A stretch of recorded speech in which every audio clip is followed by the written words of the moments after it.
Hey guys, it's Maria Park. You're at Approach the Nerd, and welcome to our Charmed After Show for episode 9, which was an actually very good episode. I mean, I enjoyed it. Hopefully, everybody else enjoyed it. But I'm a little biased because every time they play up anything that has transgender actors or actresses, I get excited because I'm married to a trans male, so not Puerto Rican, Korean American, but still principles there. So I really, really enjoyed this episode. And honestly, Josefina is one of my favorite characters now in Charmed. I'm just gonna throw that out there. Cool. So let's talk Charmed. A lot happened. We're kind of split up, but this time it was nobody's fault. Kind of Josefina's fault, but it was really nobody's fault. Because, some stuff happened and unfortunately they had to roll with it. So, but, the episode starts off with Macy and, Harry still trying to translate the freaking tablet because, it's in different languages, like parts in the demon language. I think there's one line that's in an ancient demon script. And then the rest, is in another language that they have been able to translate. And so they already know what the first part of it says. They just need to know what this one line says. Now, I'm going to say it, guys. I'm going to say it. The only problem I have is all the Abby hate. It does bother me because I love, even Harry pointed out, they're like, well, we need somebody that can try and translate this demon line. She's like, and Macy's like, why does everything always go back to Abigail Kane? And I'm like, well, you don't have to. I mean... Go find somebody else. I mean, seriously, they really do use the hell out of her. It still bothers me. If you think she's a garbage person, please stay away from Abby. Abby is generally trying to fix herself, but she doesn't have a blueprint. She doesn't have, there's nobody telling her how to do it. I mean, she's half demon. She doesn't know what the heck's happening. So I think that's still the only nitpick I have is that. In this episode is that they keep treating Abby like she's 100% trash, but all they ever do is when they need something or need someone to bail them out, they go to Abby. And it's really irritating.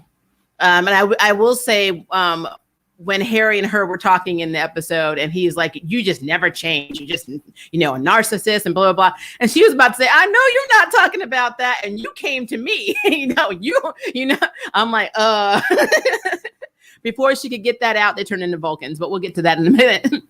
All right. So Macy is still very much in her feelings about what happened with the Shade Group. She cannot let it go, which I get it. I'm half Black. I understand. The actress who plays Macy is half Black. She looks a little bit more Black than I do, but I do understand that, it's out there. I mean, I do like the fact that they have brought this into the story to deal with the fact that, the differences between how, people that are Black are treated versus other nationalities. Now, I'm not saying that other nationalities that are minorities are treated fairly, because we both know that's about not in the States. That's a bunch of crap. But just real talk. But I do love that they're actually talking about that. But it's just really interesting, too, as a person who's biracial, to have that message coming from a biracial is really interesting because depending on how light-skinned we are, we don't always get to say things like that. So it's just interesting. I just had to throw that out there, that is very interesting that Macy's the one that's struggling the most and having, basically all of the she's having the BLM moments in the show. And she is darker, but she's still not incredibly dark-skinned, where you would think somebody like Ariel from the Shade Group, the assistant that was helping her during the shoot, when the Karen was being a bee to her, that would be a message and conversation you would initially get from her, because she would actually be more affected first. Because looking at Macy can be ambiguous. You actually could think she was, another nationality. So I'm just throwing that out there, because in this episode alone, Maggie actually pointed out that she was in a situation where she was trying to, earn points with her professor, and they were, out having people coming in like intakes where I guess they can come in and talk about their problems, and it's kind of like experience when you're in psychology, and how everybody just assumed because of how she looked that she spoke Spanish, which is something that happens to me all the time, and my name is Maria, but I'm not Hispanic. So I relate to that. But when Macy, who's not that much darker than Mel and Maggie gets more of the Black Lives Matter anti-racist or basically racism treatment is really weird.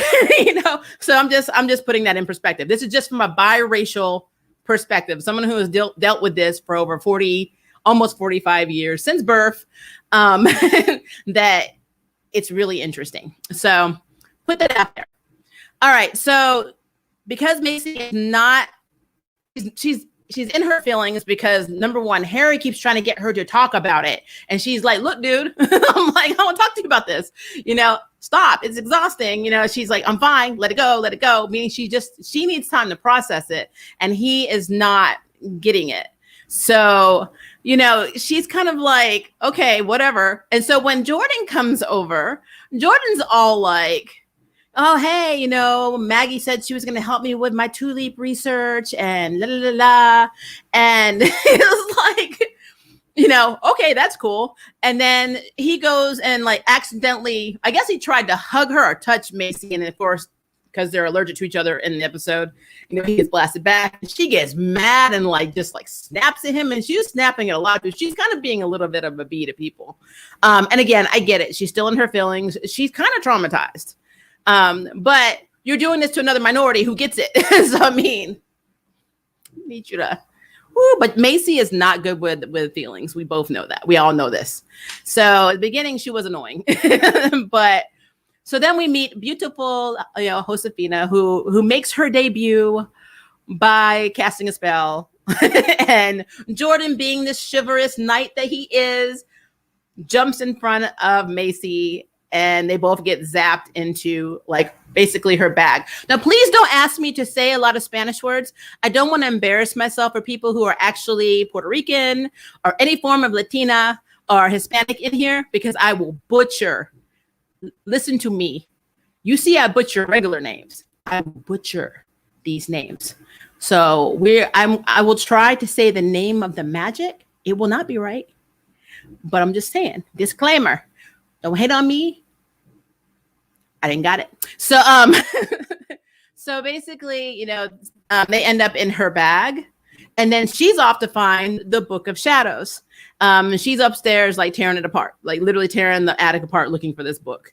And so at first, when Mel and Maggie come home, Maggie's like, I was supposed to meet Jordan, and where is he? And here's Mel. Well, maybe he went for a walk. I'm like, no. Why would he walk around your neighborhood? I'm like, what for? We just determined that you don't need to be walking the streets and neighborhoods when you're a minority, because you don't know who's going to pull you over and do stuff. So he's not going to be running around. That's not how that works. So, and then they hear the noise upstairs, and they go up to investigate. And I will say it was really cool. It was really cool how, Josefina, basically shot up a spell at them. Was kind of basically a potion or whatever spell. And then, of course, Mel uses one of her Elsa. I can't remember if it was Elsa powers. I want to say it was ice. I don't think it was fire. And then, Maggie goes swooping under with their cane and just knocks Josefina down. I'm like, that was a cool little tag team they did there. So I was like, okay, I'm okay with that. But then we learned that they have a whole family called Ray. I think it's called Reyes. If it's not Reyes, if that's not how you say the name, I apologize. Reyes. And they're an entire family in Puerto Rico that Maggie and Mel have never met and know nothing about, which means that is also Marisol's maiden name, which makes sense because we know Vera is not her maiden name because that is Ray's last name. So now it makes sense to us. Finally, in season 3, we've been asking since season 1 where the heck the rest of the family members are on their mother's side. So now we know they're in Puerto Rico.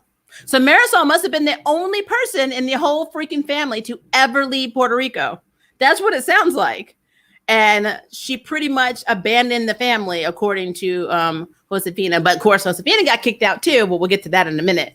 But Josefina says that she took the Book of Shadows with her. So Marisol took the Book of Shadows that was her family's book, which is interesting. So this is a little different from Charmed, how they were left the book. I think their main stem was from the Warrens and then, the Halliwells. So it was basically a generational thing. This book was their families. I always go into different questions because we know there was more there, according to this series, there have been multiple, if not hundreds, of Charmed sisters. So did all of them have their own version of the Book of Shadows? That's just really interesting to me. So I don't know why I've never asked that question.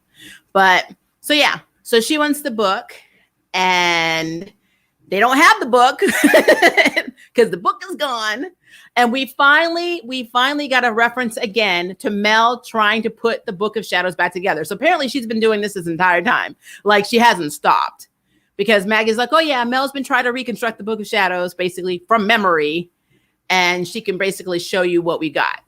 So we got a lot of tie-ins to questions we've been asking, which was interesting and all in one episode. So it took a cousin showing up to get more clarity. I'm here for it. I'm here for it. Like I said, I really enjoyed this episode. I just think it's interesting. And I have to ask like certain questions. Like, let's go back to Maggie not knowing Spanish, not being fluent.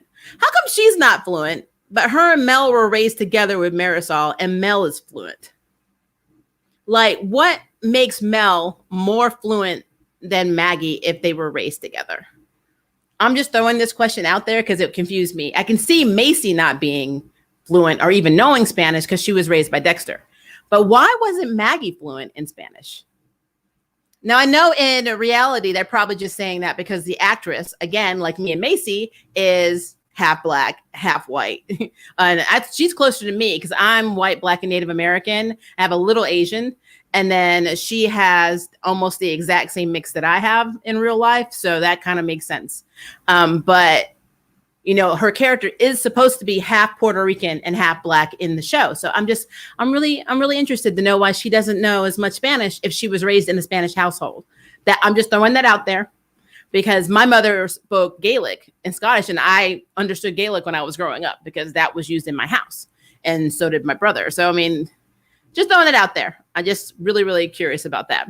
So Jordan and Macy get sucked into basically, I'm going to call it the Jordan hell world. It's basically everything that Jordan I guess he hasn't dealt with. Like the fact that he went to high school and he was bullied by this guy. He said he was tormented by this guy until he got a growth spurt. He was dating this girl who, she was taking his money. She was superficial as hell and, cheated on him with another guy. And so Macy cannot be seen by anybody wherever they go in this world because this is all about Jordan, which is really cool because we got more backstory on Jordan, which made me happy. So in the high school, they know that there's a strange, funny looking guy with a key around his neck. And the person that he was dating has another key. And Macy determined there were this like set of lockers with these 2 keyholes, and they needed to find the 2 keys and able to basically to get out. And it was really hot within the hell world because the spell is unstable. They don't know why, but it's unstable. Well, we come to find out, Josefina can't undo the spell because of Jordan's curse. And she literally says, the only reason this would happen is if somebody was cursed in there, and then they basically are going to die. So I was like, oh, okay. I'm like, so Jordan has to deal with, high school. I think everybody has to deal with high school. I haven't been in high school in like over 20 something years, but everybody has issues from high school. And then the one that really got me was they go through this, like they're going to the auditorium and then they hear like a helicopter or a chopper sound. And of course, I already knew it was Afghanistan, like where he was stationed.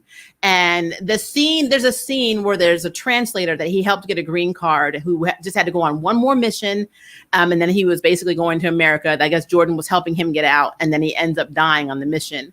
And Jordan blames himself for that.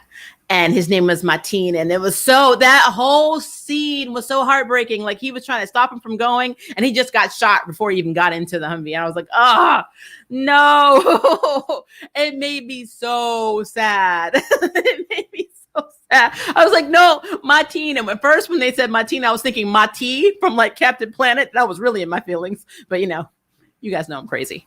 But that scene really bothered me. And that's just another level of what Jordan was not dealing with. And Macy's like, we really need to go because it's getting hotter in here and we're going to like burn up. And finally they make it to the, they manage to get through the door where they see it's actually his great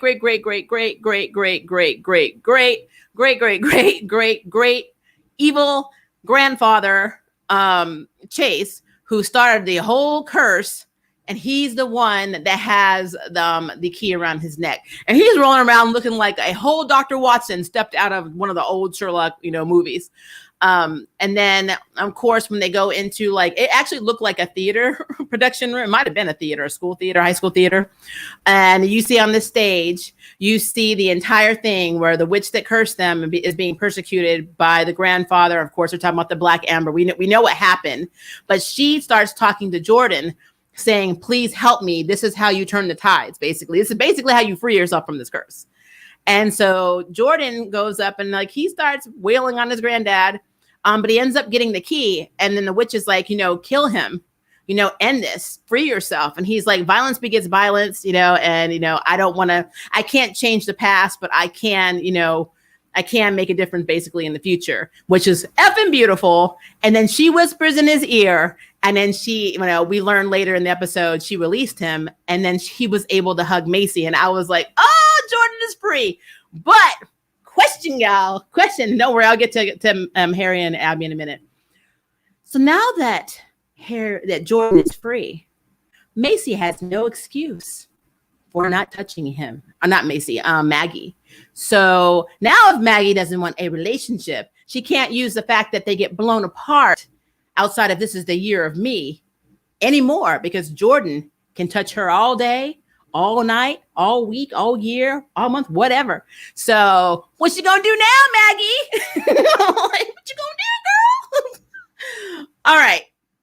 So Abby agrees to help Harry. And so they're going to see this evil, overlord from ancient times, Fenric, who I think his name is Fenric the horror? Hold on, I wrote it down because I knew I was not going to remember it. The Vile, Fenric the Vile. He is exiled to the Hunan province, and he so how demons aren't really in touch with their emotions and they can't control their demonic urges. Well, he apparently is extremely logical, and he comes off as this guy who's just let's just chat about stuff. I got some maps and books we can talk about, blah, blah, blah. Let's have some tea. And so, he is acting very, very, very peculiar. And Abby's like, no, demons aren't like this. There's something wrong. That's what triggers the whole thing between her and Harry being judgmental as hell, and starts throwing narcissist comments at her and all this stuff. And she's like, no, I'm telling you, I know what I know. This isn't right. And of course, Abby was right. And they find this box with this amulet. And this is an amulet that basically takes all of your emotions away and makes you basically a Vulcan. You are completely logical. They sounded like Spock. This is something the CW has been doing a lot. They have this whole Spock moment. I don't know what it is. They really love Spock, apparently, in the CW, because I've seen it across 4 shows now, especially in the Arrowverse. So, yes, we had Abigail and Harry talking like they're Spock. And Abby's good at it. I'll give you that. She's a very good Vulcan. But Fenric, it's all a ruse, because he actually used, how he basically uses the same power that Abby is, where she can basically demon mind meld you. He did it to them. And so he kind of was trying to get the lay of land to see if they were coming to kill him, basically. And he's able to translate what Harry needs him to, because it's old, but as he says, he's older. So he's been exiled here for a very long time, but he wants to get out and he wants to be the overlord again. And where he messes up is he will give them the translation, but he tries to convince a now too logical Harry to kill, Abby. And then they can leave, and then he can basically be the overlord again, and they'll have peace. Because Harry's like, well, she's keeping the demons at bay. She's keeping them from attacking, the witches and, blah, blah, blah. And he's like, well, I can just create peace. And so Abby's like, yeah, it's pretty logical. You should kill me. I'm like, oh my gosh, the whole scene was hilarious. I was dying. But then Harry kept reasoning, said, wait a minute, if I kill her, now why don't you do it yourself? And he's like, well, it makes more sense for you to do it. And then his logic, he didn't realize that Harry was really using more logic than him and was like, no, because if you want me to do it, that means you still have the urge to kill, which means actually, what would you teach the demons? You're just as bad. They'd be even worse than they are now. And that's not a good idea. So Fenric does not get saved from exile. As a matter of fact, he's like, you can't kill me. And then Abby's like, no, we're going to do something better. We're going to leave you here. And then, Harry basically teleports them out. But I thought that was really interesting. That entire scene was interesting because it really showed Harry that Abby is really trying to fix herself. But again, my main problem in the last 2 episodes is that they treated self-harm like it was a joke. And that irritated the heck out of me. If somebody, I don't care who they are, if they tell you they're harming themselves and they are trying to kill themselves, that is a big deal. So I did like that Harry actually saw Abby as somebody who really is trying. And he's like, well, you got to put in the work, and we get it. And I know she's done terrible things, but I mean, she saved the charmed ones so many times. And like, it really irritates me that she's good enough to always help them, but not good enough for them to help her back. And that's probably the biggest issue I have with the sisters, is how they treat her. If you go back and watch season 2, episode 17 of Charmed, watch that episode, watch the conversation between Abigail and Mel, and then rewatch the last 2 episodes and tell me if you don't see exactly what I'm saying. All right. So the whole translation, I knew this was going to go horribly wrong. So the whole translation comes back. Now, when he showed the paper and I was looking at it, I swear to you, I know he was reading like Latin or whatever. It really looked like it said something in English. And I think I even wrote it down. I'm trying to see if it, hold on. The very few C, but dang D-N-G knows is what I thought it said. Because that's what it looked like. Like if you go back and watch it and like freeze where he's has the paper and he's talking to Abigail, that is what that looked like. It means very few C, but dang knows. I'm like, who the heck is dang? I mean, in Chinese history, there's a doctor named Deng. Are they talking about him? But apparently, somehow those letters that look like English were actually a demonic language. So fine, that's fine, whatever. But they're able to read it. And when they read the incantation, the box starts like, it looks like the little symbols just start like glowing all over it. And then they hear like a really loud sound. And then there are a bunch of scorpions. And I mean, guys, you ever seen spider rain? Like in Australia and Brazil, where the spiders just jump into the air. There's like millions of them. There were almost millions of these scorpions all over their manor.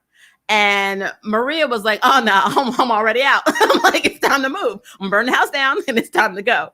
But, Macy and them are like, oh, what have we unleashed? Oh, hell. And I'm like, of course, because you guys keep doing things and you don't think about what's going to happen when you do. You don't know what this does. I'm like, I know they're desperate to break the curse because Macy and Harry need to get it on. But like, guys, you can't always, without more research, just jump right in. Macy, you did what you said Mel does all the time. Just go straight forward into it without any preparation, without an hypothesis, a thesis, a trial run, a focus group. You were Mel in that episode. I'm like, all right, I guess what you did. Now you got a bunch of scorpions running all over the dang house. Your fault. But the coolest part of this episode for me was that Josefina is now going to be living in the manor because Josefina wanted the book for one good reason. Now, the family was not against her transitioning. Apparently, and I don't know if this is true across the board, you can only have powers or witch powers when you're a woman, a bio woman. Say what? I mean, because that's not how it was in OG Charmed. I mean, they had warlocks. So I'm really confused. Like, do they still have warlocks? And are the warlocks just evil? Like, I'm a big fan of Motherland Fort Salem. You guys know this. I review it on my channel. And the men can be witches. They aren't called warlocks. They're called witches. They're just male witches. I was just under the impression that Charmed had male witches, but I guess they do not. And that's interesting. But Josefina has taught herself magic with potions, which is badass, by the way. And I love the fact that they're going to train her. This is like the Billy thing I wanted. You know how Billy and OG Charmed, even though I loved her as Penny and Big Bang Theory, I did not like that character the actress played in Charmed. I did not like Billy. I didn't like her sister. I hated that entire story arc. But this, she's a cousin. She's going to be trained by them. I am here for it. So I am really excited about Josefina. But now my question is, and I got to ask this question, guys, because it is the CW. By having Josefina, does that mean we lose Kevin? Because they have now 2 trans actors. They have a trans male and a trans female. That is amazing. But does that mean to have one story focus, you have to get rid of the other? I just need to know this because, this is something that I'm worried about that might actually happen. Because I feel like Kevin has already served his purpose, inspiring, Mel to branch out and do what she wants and teach what she wants and be the activist she wants to be. Since she already learned that lesson, does that mean we don't need Kevin anymore? Because we haven't seen Kevin in a minute. So I need to know if Kevin, it would be great if Kevin and Josefina become friends. But then you have the whole stigma of, of course, they're going to pair the 2 trans characters together. It's so much you have to think about in that, But I don't want him to be pushed out. I want him to have his own story since they cast this character. He is in this story. He needs to have more story. And we don't need to just have, okay, you served your purpose. You were our token trans male. And now we have a trans female. That's too many trans. Goodbye. It'll be really effing stupid. I'm just going to put it out there. It'll be stupid. So yeah. And then my last, I guess I have questions. I'll probably think of some more. Where is Josefina going to sleep? How many rooms are in this manor? Because let's see. Macy has a room. Mel has a room. Maggie has a room. And then Harry had the room, which I was assuming was Marisol's room. Does this house have more than 4 bedrooms? And if so, where? Because I saw that balcony. So where is Josefina going to sleep?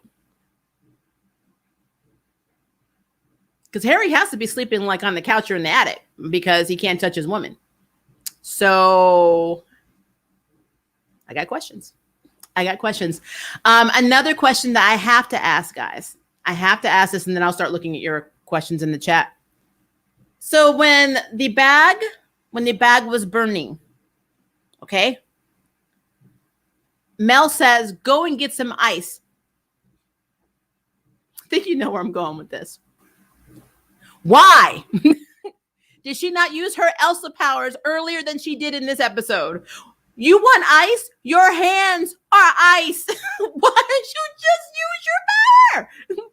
It is a continuous flow of ice.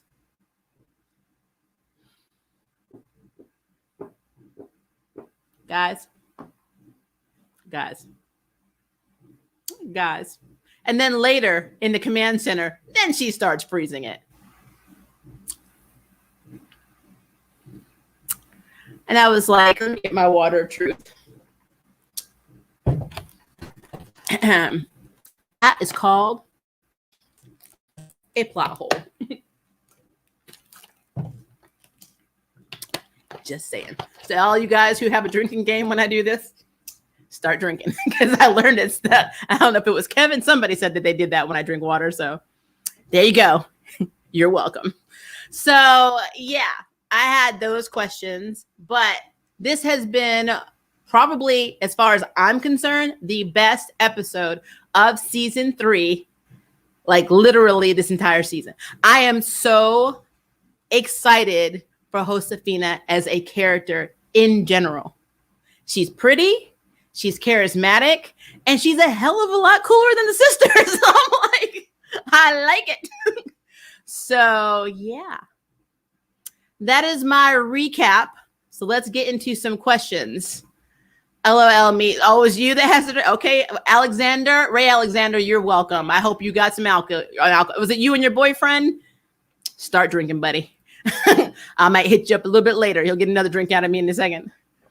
I thought the same thing about Mel. They needed Josefina to leave the room so they could talk about her. Josefina's like, I'll go get it. I'm like, girl even knows where the kitchen is. She knows where the ice is. She don't even live here. I'm like, okay. I mean, at least she used her ice powers eventually, even though it didn't seem very effective. I mean, I'm thinking it might have been JL more effective for her to use it before it started melting, in the command center to that level. Maybe if she started freezing it earlier, she could have frozen it and then it wouldn't have done that as fast. Just the thought I had. I like that Jordan's curse was broken in this episode. He deserves it. I agree. I love, again, the banter between them is interesting. I don't know if Jordan is biracial in real life. I have to look at his bio because I'm always looking for biracials because, I need identities too. But I just think it's interesting that I loved how he played it out. He was like, I'm angry all the time, You act like I'm not angry, just because I'm not going around being a biatch like you, Macy, does not mean I am not angry. But yeah. Oh, it's that time of, remember I told you I'm in my 40s?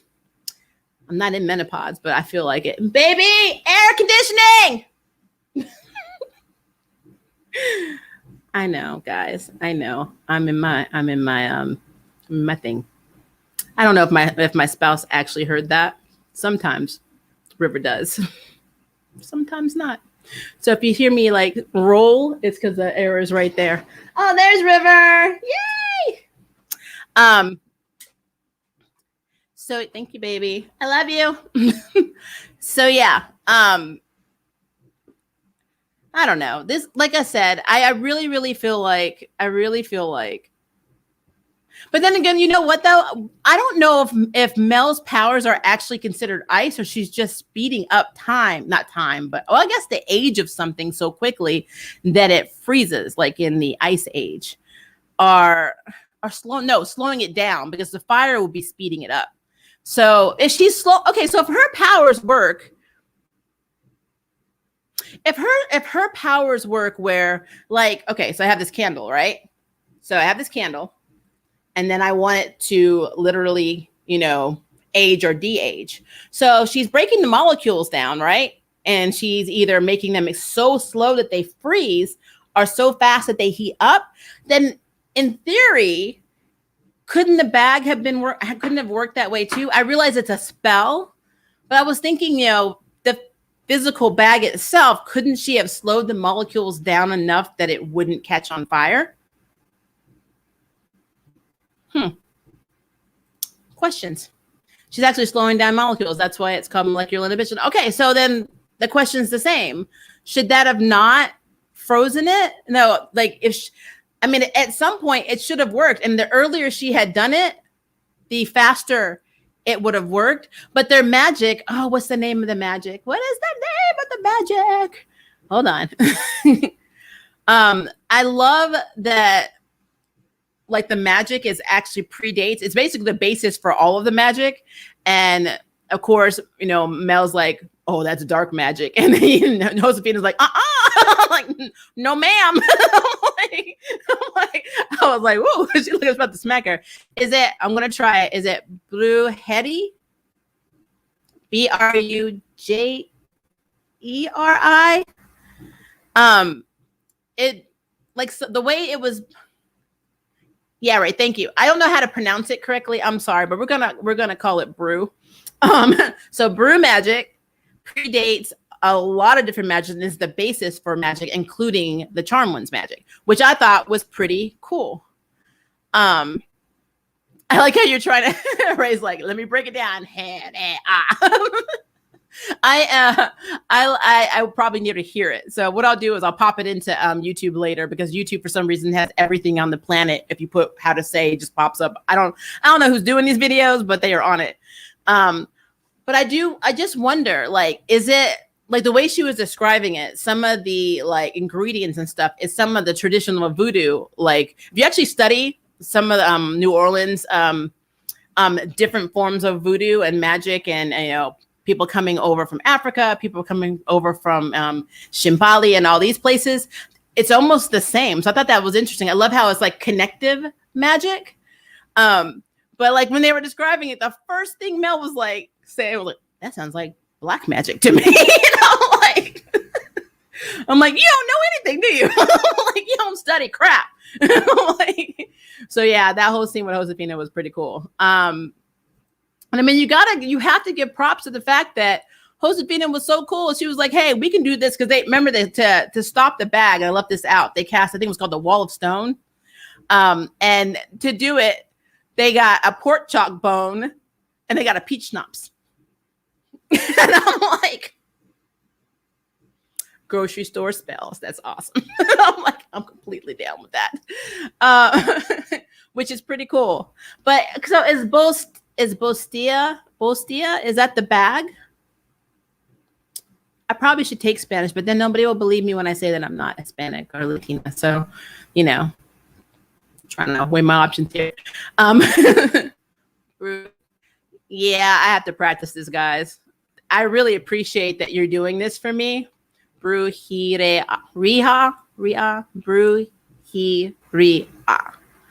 See, but it's going to sound more pretty when somebody says it with a pretty accent from that actual country, not like when I butcher it. But let's see. The next episode title is in Spanish as well as this episode. Oh, is it? Well, you know what? Then that means that maybe I'll learn some Spanish by the time Charm ends the season. I'll learn something. I will do my best to try and learn how to pronounce these things by the next time we all do our, basically next Sunday when we do our after show. Because I'm butchering the heck out of it right now. I think the turnout will get a really good laugh at me right now, butchering these words. But, I'm not ashamed. I admit defeat. Let's see. Piper's powers from the comics. Think one of Paige's twins can ice, like the time when OG Charmed went back in time and Piper could freeze stuff. They said she got her advancement in her new lifetime. Oh, yeah. I remember also in the comics, they basically, everyone who had powers lost their powers, and everybody who didn't have powers got powers. So I remember that. And then them being able to finally see Prue again. So, I mean, I own those comics. It's been a minute, but I have all of them somewhere in my comic box, because I have like 17 book, like comic containers, plastic containers full of comic books. So I would have to find them. Unfortunately, I don't know where they are. Next episode, Harry touches Mel. Maybe the scorpions are the cure. Huh. It did look like Mel I'm assuming she got stung and she injected herself with something and she passed out. I don't know. It was really interesting. And then Maggie said something along the lines of, have you ever been so tired you're exhausted or whatever that your powers don't work? So I don't know what's going on with that. It's interesting.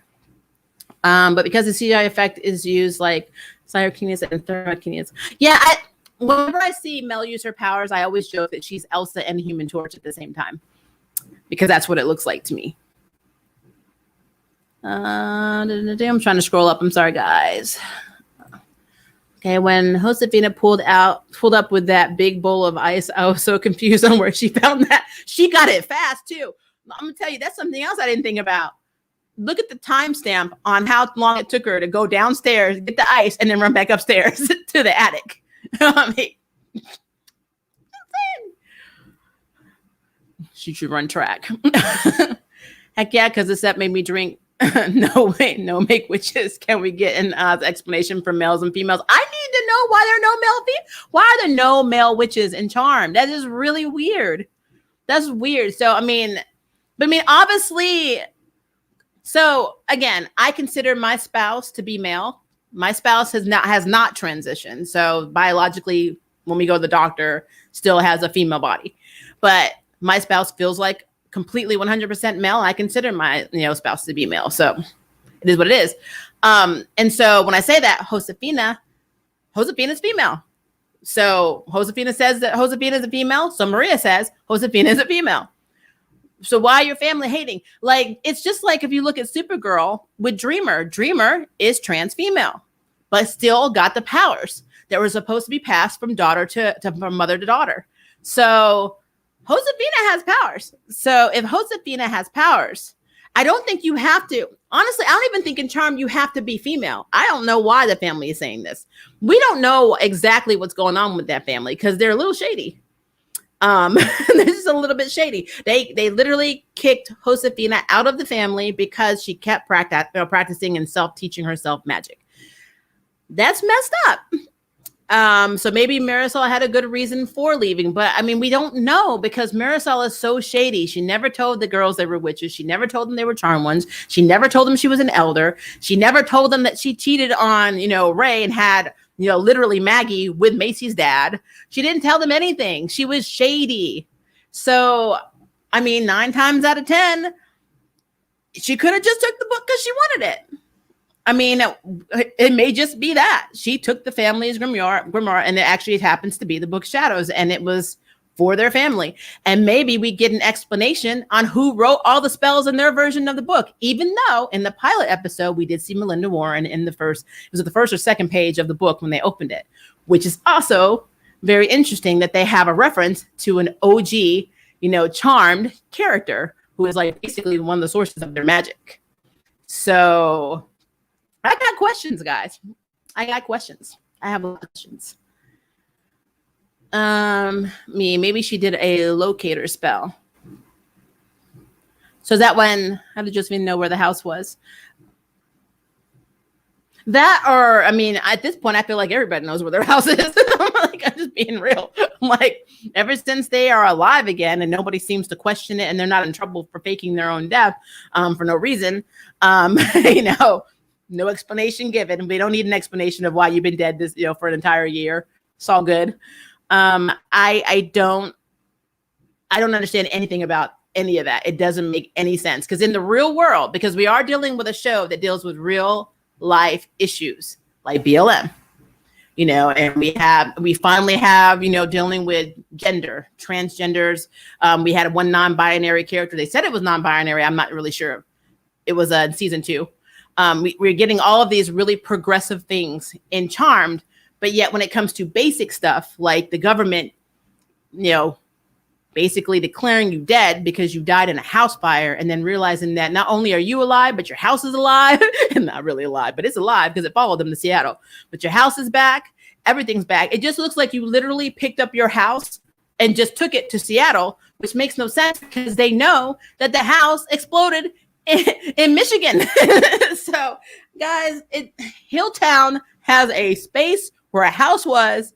It doesn't make any sense on every level. They could be going to jail for tax fraud. I mean, there's so many things. There's so many things that do not make sense. And again, maybe they cast a spell, which, I guess they don't have to worry about personal gain to just make everybody just forget. But I will tell you this. Personal gain doesn't seem to have consequences because Maggie used it, on Antonio to try and get, a leg up on, the contest, the competition, because she thought he was sabotaging her.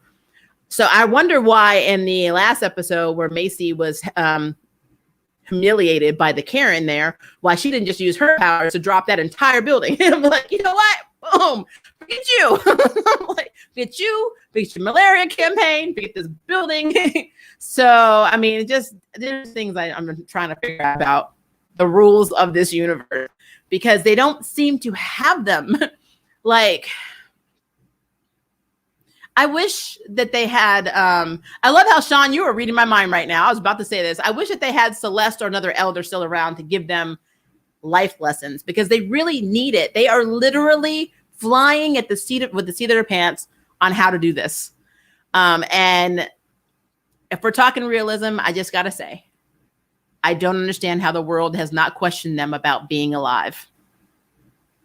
So, and I mean, just like how Macy got left safe space, it was left to Macy Vaughn, not Macy Flores. I'm just saying. Just saying. What I have a big question is personal gain inflicted by the act or by the elders. Good question.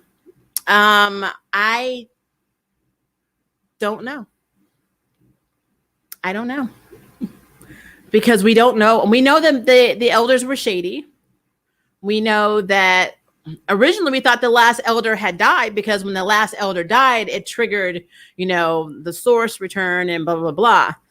And the end of everything. And that kind of happened. But yet the last elder wasn't dead because Celeste was still alive. So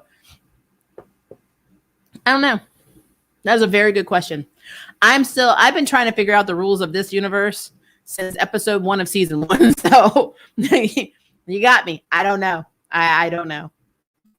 I have theories that they're just sometimes dependent on who's writing the episode. So I would really love to see a outline or like a playbook or even, a companion book for the series that gives us rules because we don't know them. Because we know in the OG Charmed, if they did personal gain, what would happen, even though technically they did kind of skirt around that a little bit because they did use their powers to get mini revenges, and they did use personal gain. Like, heck, there's an episode where Paige conjured up a guy to be basically sleep with every night for 24 hours.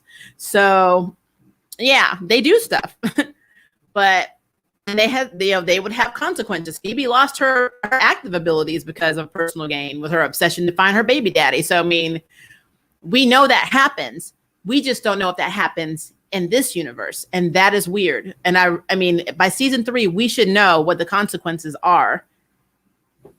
But I don't know. Yes, Mr. Right Now. That was a good episode, actually. When they practice, it's closer to Santeria. Is that right? Santeria, but not. It's more traditional folk magic, which a lot of witchcraft is for different cultures. Okay. Yeah, I can see that. My mother it was from Kincardshire in Scotland, in a place called Cove Bay. They're very Celtic. It is the boonies. So, like, when you see series like The Outlander, where they're in the Highlands, that's literally where my mother is from. So. And they are very spiritual in my mother's family. They are very, very spiritual. And they love trees in my mother's family. I love trees too. I probably get it from them. But yeah, so I always get fascinated by different cultures and different beliefs and magic and all of that. So it's pretty cool. Just because Celeste retired as being an elder, she's still an elder in name. True. Which, if you think about it, Blue, wouldn't they have had to kill her in season 1 to make the last elder die to bring about the end of the world? I'm just throwing that out there. It's like they're like, we got all the elders. Ah, crap, we forgot about Celeste. I'm like, and is Celeste the last elder? I mean, we don't know that. We don't know. She went into hiding for a long time and used the watch to stop her aging. How do we know someone else didn't do that? We have no idea. And are elders international? I mean, are this just the U.S. elders? Why are all the elders from the U.S.? So it's weird. You're absolutely right, Maria. Remember when Fiona killed her sister? Yep. I'm telling you, when they were writing season 2, they forgot to watch season 1. And now we're in season 3, and they're like, it's okay. It's fine. We got a season between it, so it's fine. Let's see. Elders are just more experienced witches, so it's just a title, not a whole different species like in the OG, which is fine. But I mean, the question remains: can you have, like, look at the facts? Harry is from England, and he's a white lighter, so they have a UK white lighter. Do we have white lighters in Asia? Do we have them in Africa? Do we have them in Bosnia? Do we have them in Russia? Do we have them in Spain? What do we have white lighters globally? I want to know. I mean, why not? They shouldn't have nationality, right? So just questions. If you have all of these white lighters, do you have these elders? Let's be clear. When they made the dark lighters, they did it in Scotland. They didn't do it in the States. So do you have elders globally? I don't want to believe that the only elders ever were in Hilltown. Because they made it seem like they're, or like, at least when they were having their meetings, you saw them all with their faces like all more, kind of morphed out and airbrushed out to protect them because they actually had daily lives. But they made it seem like they all lived in the same town. So is it really that compact? I mean, I'm just curious. Is that why Marisol moved there and went and taught school there? Because, I mean, it's just, I don't know. It's interesting. Maria, remember, Harry is the only white lighter that, yes, when I'm asking these questions, Blue, I'm talking pre all of the white lighters, being, basically destroyed. Although I do wonder if Jada is alive, because Jada's half white lighter and half witch. And I really wish that they would bring Jada back for some closure on that, because she is half white lighter. I don't want to believe that she died. I wonder if Mel thinks about her and says, hey, I wonder if my old girlfriend's dead. Because we haven't seen her since Fiona attacked the sister Arcada, and she just was like, good luck, Mel, I'm out. So I really would love to see, how she's faring right now. But if you go pre all of that, think pre the source, pre season 2, are all of the elders in Hilltown? Were they all just in Hilltown, or were they global? Were all of the white lighters just in Hilltown? I mean, I don't want to believe that. I don't think that this whole magical executive community was all limited to one small college town in Michigan. I'm just putting it out there. So, and if it is, that is very interesting writing. Celeste has her powers, but was inactive as an elder. Yeah, she just the only active spell she was using was on the watch to stop her aging, which she gave to Mel to use, which I really thought was going to make her turn really old, and it didn't. It was like she got it back. I'm like, literally, I don't see a new wrinkle. I don't understand what happened, but that's cool. But Celeste hasn't been an elder for a long time, so who knows? Because if that's the case, then what makes you an elder anyway? Oh, very good question. I've asked this in other reviews. What are the requirements for being an elder? Just wondering. I wonder what Nico is doing now. I know. So on my other channel, for my Approach the Yuri channel, I'm working on a video called my top 12 LGBT couples picks that the CW pretty much did wrong. And, Nico and Mel are on that list. Every time I think about it, it makes no sense. Nico loved Mel so much that she left her fiance not once, but twice. She did it before her memories were wiped, and she did it when she got her memories. Actually, before all her memories started coming back, she was already kissing Mel. You mean to tell me this woman who thought her girlfriend, who she loved, who she left her fiance for, who she moved to Hilltown for, got a job for this woman, meant nothing to her, to the point where she realized that she's alive because it's probably on the news or on social media and blah, blah, blah, blah, and never went to find her? At least to get closure? That makes no sense. Nico is a detective. None of that makes sense to me. None of it does. So, guys, don't get me started on that. Basically, she was in witness protection, but elder status. So Celeste put herself in witness protection, which is pretty cool. Command center map people have, they were monitoring the whole world. Yeah, so I knew they were global, and that's the thing. If the command center was in Seattle, we already know they had white lighters in Seattle. So it's just interesting that did every elder, because it doesn't make sense that every elder is dead if it's global, because these elders in season 1 were physically killed, right? They didn't go to Europe and all these other places and kill the elders there. So technically, wouldn't the elders still be alive? This is what I call a Doctor Who plot hole. I'm a big Doctor Who fan. Watched it since I was little.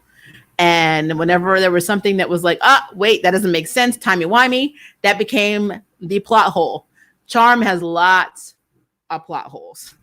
Lots of them. You will circle back and they will not make any sense, especially when more information is revealed and you think to yourself, well, why didn't we know this before? Or wait, that's not what happened in season 1. So I'm just saying. That would be so interesting if elders were former charm ones whose sisterhood didn't survive. That would actually be effing cool. I would be down, because technically the charm one lost one sibling. So the other 2 are still there. So that would make so much sense to me. That is a good, I hate to say repurposing because they're humans, but that'd be a good way of putting them back into the rotation of doing good without being charm ones, being the special ones, I guess. I like that idea. I like that. That to me actually makes more sense than anything else. Wouldn't it be interesting if he found out that Marisol was actually either a charm one or a daughter of a charm one? That would be interesting, because that would explain why her family had the Book of Shadows. Will they do that? Probably not, but that would be really cool. Didn't they end the Nico story with Nico being mad that Mel messed with her memory? No. So in the last episode of season 1, Mel was going to go meet Nico at this cafe, and she shows up and they look at each other. I think a bus or something goes by, and then Mel is gone. And you see Nico was waving at her, and she had on the protection ring that Mel gave her. She just literally was gone. That was Mel's way of unofficially breaking up with her without breaking up with her. So there's no closure for Nico at all. And Nico, to me, got effed over so bad because, I mean, this woman was a detective. And when her memory was wiped, she was booted to a private eye type. She wasn't even really on the force. You know, she lost all of the prestige of her job, like everything she worked hard for. Her partner, they got killed in season 1. She didn't remember him anymore. You know, I get what technically Mel was trying to do, but man, that was messed up. And then she gets back with the fiance because she never technically left that fiance. And remember, because she wasn't with Mel, she didn't wake Mel up in time to go get the job teaching at the university. So Mel ended up being a bartender. So the entire timeline got screwed. But then they met up again because, of course, Nico was doing a case. So she met Mel, and then all the little feelings started coming back. And so then she started, having issues because her memory was trying to come out. And so there was a bunch of stuff. They did have one slight argument over, Mel taking her memories away, but Nico kind of forgave her really fast. So that's why it's very weird to me that Nico never investigated her death. It doesn't make any sense whatsoever. That is not the Nico that we saw in season 1 of Charmed. It doesn't make any sense at all. So, but if we're talking about them breaking up, Nico and Mel officially broke up on the last episode of season 1. Yeah, but see, Blue, my problem is Mel standing here, Nico sitting here, Nico waving with the ring on, and then the bus goes by, and then Nico sees Mel's gone. And that's literally it. That's not officially a breakup. That's Mel running away, just running away. And who knows? Maybe they had this whole off-camera conversation that we never were privy to, because that seems to happen a lot in Charm. But yeah, it's weird. It is weird. We didn't get, us as fans, we didn't get the closure of this breakup. Makes sense. So you're right, Maria, because wrote Nicole's Destiny. Yeah, I really think I actually have a Parker question too, actually. Now I'm thinking about it.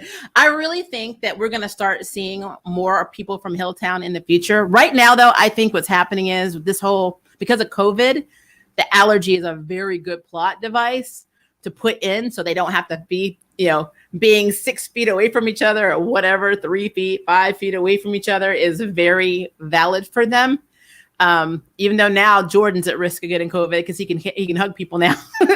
But having them all have to be apart is very good during a pandemic. It makes sense since we have a real life pandemic for the show. So completely okay with that. Mel having the allergy, especially since Mel's actress is pregnant in real life, makes sense. I really think there's a lot of unresolved, it's like watching, okay, so you have this awesome story. This is the awesome story. Awesome story. Then you have these little tendrils that go up in all these different directions, and they're all plot this is plots that all happen between season 1 and where we are at season 3, or where we're at season 3. But all of them don't get neatly either severed or tied up. So you just have this floating out there in the cosmos, and you're just I wonder what happened to this person. I wonder what happened with this person. Oh yeah, now that everybody at the sorority back in Hilltown know that Maggie's alive, are they contacting her on Facebook or on social media because she's alive? They're going to take down the whole honor wall, or they named a keg or whatever drinking game after her. There's so many things that you have to question now. Because now everyone knows they're alive. Everyone knows. Look at, was it Godric? Where's he? Where did Godric go? I mean, he really wanted to be the Overlord. So where is he? He just was oh, that sucks. I'm out. I'm confused. I'm just really confused. Parker gave up his powers, right? So is he traveling the world? I mean, quite frankly, do you know how dangerous it is for him now? Because he was in the position where he ruled over the demons, and now he's out there. Who knows what he's doing? And he has no protection because he has no abilities anymore. He's human. He gave up his demon side for Maggie, and Maggie was like, "That's nice." Like, guys, I'm telling you, I don't dislike Maggie's character, but I would never date her. I'm like, I would never date that girl. Mm-mm. And you know, I swing both ways, and I would never date her. She had, I know she's young, but her approach to relationships is weird, and I can't handle it. So yeah, Parker, there's no Parker. And I really feel bad for Jordan because now there is really no reason why Jordan and Maggie cannot be together. It is on Maggie. But Maggie's all up in Antonio. So she's denying it. She is fighting it. But let's be real. It's happening. So I really think Jordan's going to get the crappiest end of the stick on this one because he's really into her. And he's been there. He's been like literally the psychologist for everyone in her family and Harry, even though Harry's technically their family. Even Abby, he's literally been everybody's psychologist. And I feel like because like last season, it just seemed like she really liked him, but she was like, oh, I need to keep you at arm's length. And now it's like, it's all about me this year. I want a relationship, but I might have sex with Antonio. It's like, so it's going to be another case of another guy that's like, woo. So yeah, I'm not too enthusiastic about that. But yeah, I don't know, guys. I know, and I'm really hoping Abby gets redemption. Again, I will say this to the grave, guys. I don't like how they treat her in this series. Half demon or not, she has done a lot for them. They would be screwed without her a majority of the time. If Harry had gone to Fenric by himself, he would not have come out of that. I mean, he probably just teleported away, but he would not have come out of that. And, you know, them instantly never trusting Abby when she says something's wrong or blah, blah, blah, when she's given them really no reason to doubt that. Because she's always helped them. Literally, she's been in their mind. She went with Mel to the future to help get the source's key, you know, part of the necklace back. I don't understand that. So I'm really hoping that some people that are judgmental as hell, aka the charm ones, get over it and stop judging others and just really believe that people can change. Because I mean, Macy was half demon and she wasn't all nice. I mean, what she did to Mel was messed up. She literally rewrote her entire sister's future, made her an Uber driver in another city. So, I mean, that was forgivable, though. It's fine. I love you, Macy. You're all good. You just, okay. Like, I just want the ghost summon their mom. Okay, first of all, is it abuelita? Is that grandmother? Do they have a grandmother?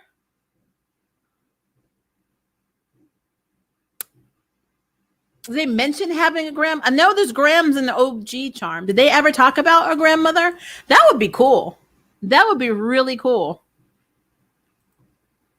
If they want to remake the Book of Shadows, couldn't they have Abby mind meld them and see every single page of the book so they can recreate it? They could. Now, my question is, did they really read every page of the Book of Shadows? I mean, that's dedication. That is dedication. I still have Kindle books I haven't finished reading in like a year or two. So, I mean, that's dedicated, and I paid for those. So, I mean, especially if Mel did that, she had no life. I'm just putting it out there. I would assume Marisol has a mom. Yeah, I didn't know if she's alive. I know that Josefina is related, but I guess her mother is Marisol's sister. So I'm just wondering if their grandmother lives. It'd be nice to see other family members. I've been wanting that since season 1. I would have loved to see other family members. That'd be cool. But I mean, just like with Dexter, did Dexter not have any extended family? So are there no Vaughns running around? It's very interesting. I've always wanted to know the history behind the parents, because I felt like the parents' stories would be great in like a little arc. Or maybe they get to go back in time and see their parents when they were younger and see Marisol and Penny and OG Charmed both like to cheat. Like, the only difference is that Penny cheated with a white lighter. Sam, I think his name was, to make Paige. And it seems like Daddy Vaughn, Dexter Vaughn, was just a human that she fell in love with. I don't know how they met. I don't know if we ever heard how they met. But yeah, I really, really want to know the parents' backstory. If I had one wish, even if it's at the tail end of this season, have an episode where they go back in time and they get to see what actually went down with their parents. That would be very cool. Not even Prue has, and she was the mistress of the Book of Shadows. Yeah, it doesn't. It's interesting. It is really interesting. Maria, they're going to recreate the Book of Shadows with new spells and new potions. But I mean, don't you have to have a basis for that? Like, if I remember in season 1, they were able to kind of write spells a little bit. If I remember correctly, I just remember a sticky note, but I'll have to go back and look. I don't think every spell they did was verbatim from the book. I know in Charm, they were rapping, basically. They were just making up rhymes left and right. I don't know if the Charm ones have that ability. Again, I have to go and look, because remember, they lost their powers in season 2. So for a long time, it just didn't matter anymore. So I have to go back and look. But I don't know. I don't know. I don't know. There's so many questions I always have about Charm, guys. We always get great episodes, but it always opens up other questions. Because right now, I need to know what's going on with basically the family Marisol ran away from Puerto Rico from, and took the book. Why did she do that? What was it about them that she had to run? I mean, she didn't run. She got a scholarship and then came to the States, but she took the Book of Shadows with her, is what's being said. But why? And how interesting that we got an episode, was it last week, where we had two families of witches that were fighting over these, artifacts that were like, heirlooms in the family. That was kind of like a precog type situation for this episode with the Book of Shadows, if you ask me, like a tester. So, did you miss my comments accidentally? Probably. See, the top chat madness goes really quickly on the sides. I know you can't see it. You can see it from your end, so you can see what everyone's saying. But on my end, on StreamYard, it just scrolls. Like, it just literally scrolls. So I'm always like trying to scroll up and down. So I'm sorry. Just post it again, because I know I probably missed it. I apologize.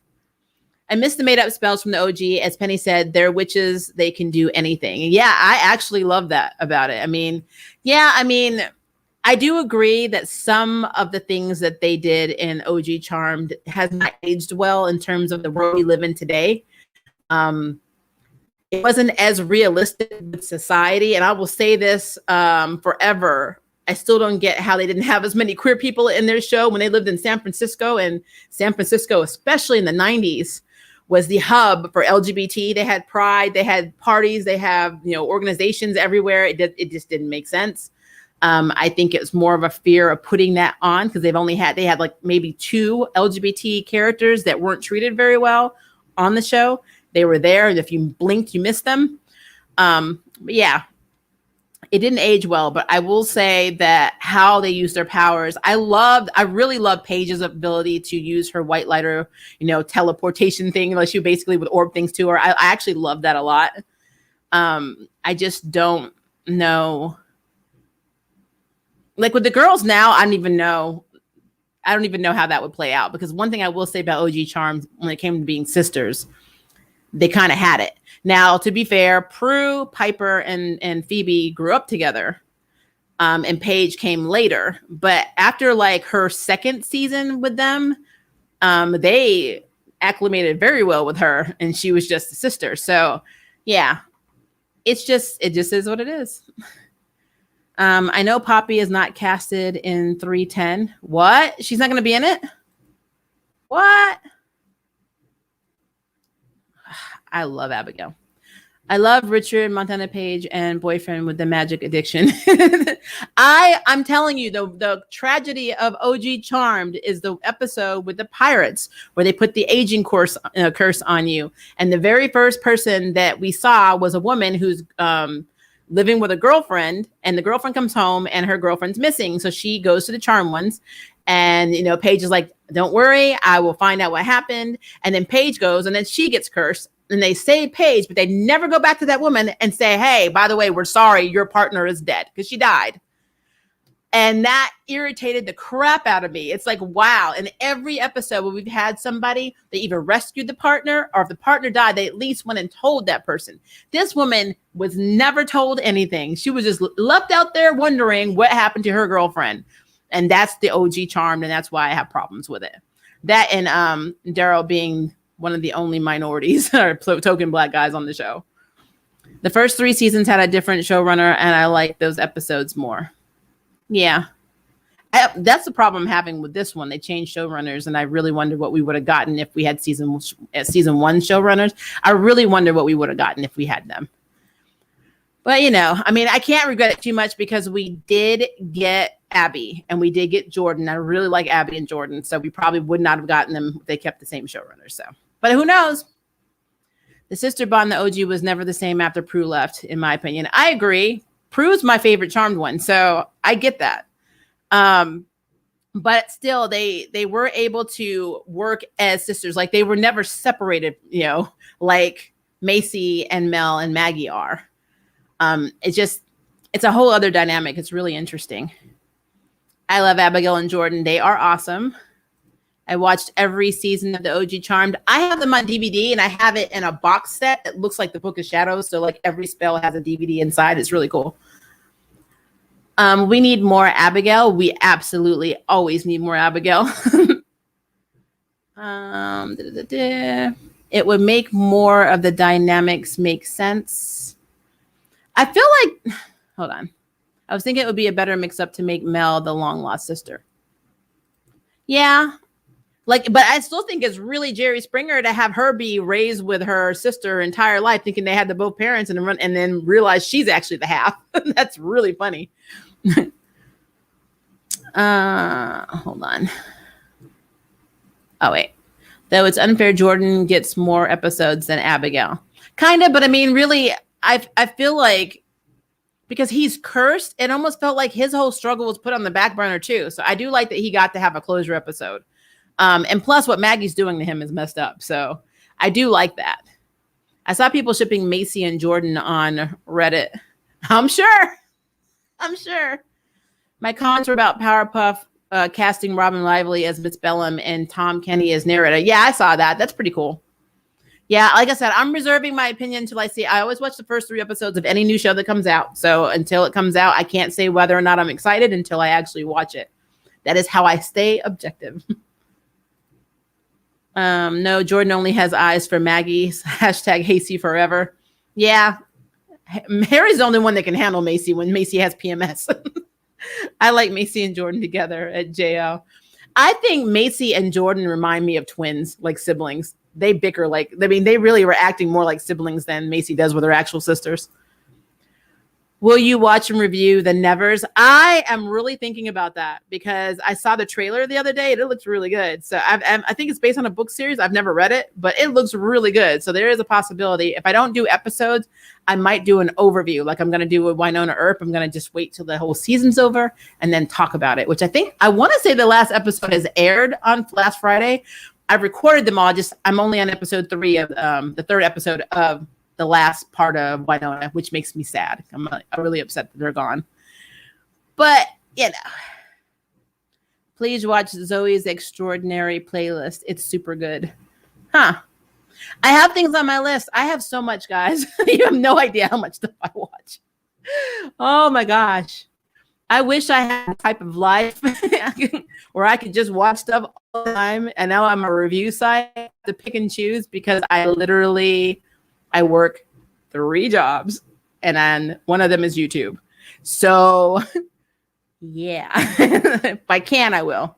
Zoe is an adult gear. I don't think I've ever seen it, but again, I'll put that in the comments when this posts, because I always try and write down what people recommend. And so once this is gone, I will not see it anymore. So if you want me to watch something or review something, please put it in the comments. Now, if it's something like, it's a series like One Piece, I'm gonna tell you now, there's no way I'm doing that. They're on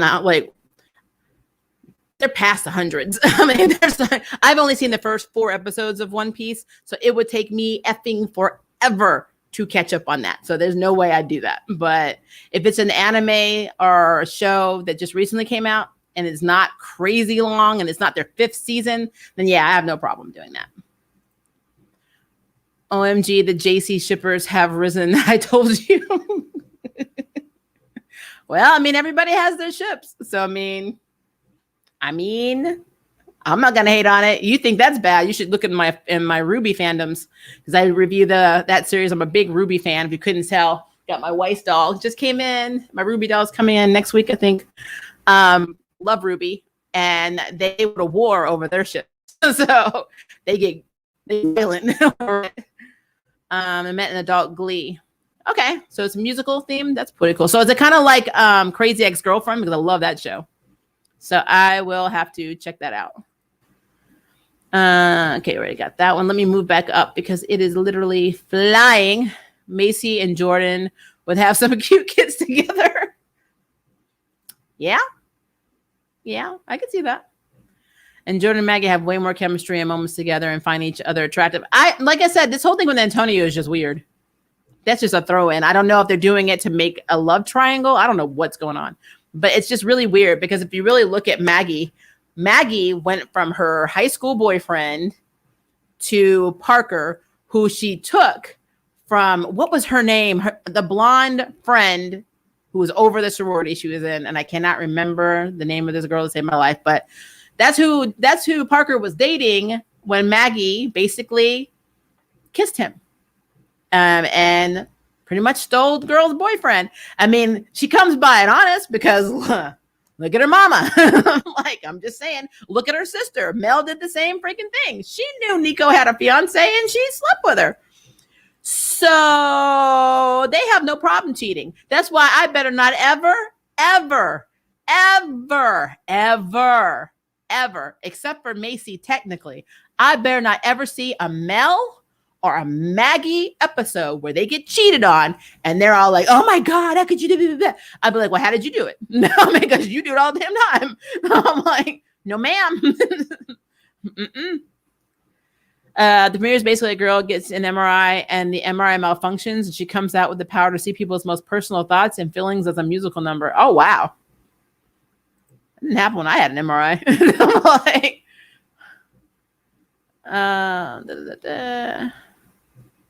sorry, trying to move up. No, Abby, I'm going to miss her next weekend. Guys, you're making me sad. Why is she not in this? Okay, thinking that was madness comments. I'm trying to scroll up. I'm so sorry, guys. Okay, Maria, that's what makes a witch is when they write their own book of shadows with new spells and potions. Okay. It just wasn't established that they knew enough to do that. So I'm just throwing that out there.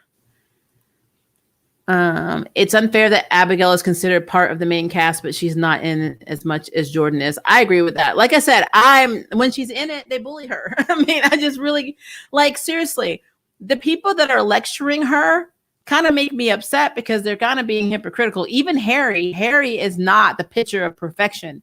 Harry's past, before he became a white lighter, he had 2 families. He cheated on his first wife, had a whole other family, and was an a-hole. How? And Abigail knows this because she mind melded with him in season 2. Remember when Jimmy kidnapped Macy, and Harry was trying to figure out where Macy would be. So he goes into his own memories and has her go with him and mind melds or whatever. And then she's the one that sees that he was no good. He was an a-hole. So to have somebody who lived that life literally talking crap to you is BS. I'm just putting it out there. I have to call it like I see it, guys. Got to call it like I see it. None of them are in a place to judge this woman because, yeah, I can say that Mel and Maggie haven't killed anybody. They haven't. Macy has killed demons. She tried to kill Mel. She got rid of Mel because Mel was an obstacle to her happiness with Maggie and her mom. As a matter of fact, she's like, it's you. It's always you. That aggression comes from somewhere. Even in season 3, in the episode where they were in the prison. Look how Macy was talking to Mel. So, I mean, it really irritates me that they're being hypocrites. So, and then if you actually say that, you know, a lot of fans like to be up in arms, but you know me. On my channel, I don't care. Like, so I don't care. I'm gonna call it like I see it. I don't care if I hurt your feelings. It is an imaginary show, guys. I need you to understand. They cheat, they lie, they do shady shit. It is what it is. So how you gonna call somebody out? And you're right. Well, Abby called Harry out this episode. She said, you just want to help me so you can have Macy. And she knows that they're using each other for mutual benefits. She should have been like, not only that, whenever you need something, you come to me. Every time you need something, let's go talk to Abby, the woman who we don't like, who needs to redeem herself. I mean, she needs to redeem herself with the charm ones for what? She's done nothing but help them. I mean, that's what's irritating. That is the main point that I don't like about this episode or this series is how they treat Abby. I'm not saying Abby is a saint. I'm saying don't be a hypocrite. And if she really is that bad, stop going to her. Figure your own shiz out. Just figure it out. So, yeah, I have lots of issues with that. After Mel tried to kill Abby and Harry didn't say anything, if I was Abby, I would not have helped Harry when he came back asking for my help. I know. They write Abby like she's pathetic. Like she's so desperate for love that she will literally kiss their butts. And they use that and they treat her like crap. So Macy's only hostile really to Abby, not because of all the kind of two-faced stuff she did to Macy. It's because Harry kissed Abby. And for a while, it looked like they were going to be a thing. That is jealousy because Abby was a threat to Hasey in Macy's mind. That is why, I mean, really, Macy would go vanquish Abby right now. She had no problem about it. And you really need to think about that. Macy has no issue with Abby being vanquished. That's murder. She's half witch. So, yeah. Abby should be Harry's side chick. Now he has enough of that. We need to go find his other mama's, his other baby's mama, because we don't know who his other family is. We don't. Maybe they're setting up Abigail to be the big bad of the season. I hope not, because honestly, if they do that, I give up because it's stupid. I mean, they go back and forth, back and forth. Be original. I need writers that actually have originality. I do not need to go back on this. Oh, let's just make you a villain again.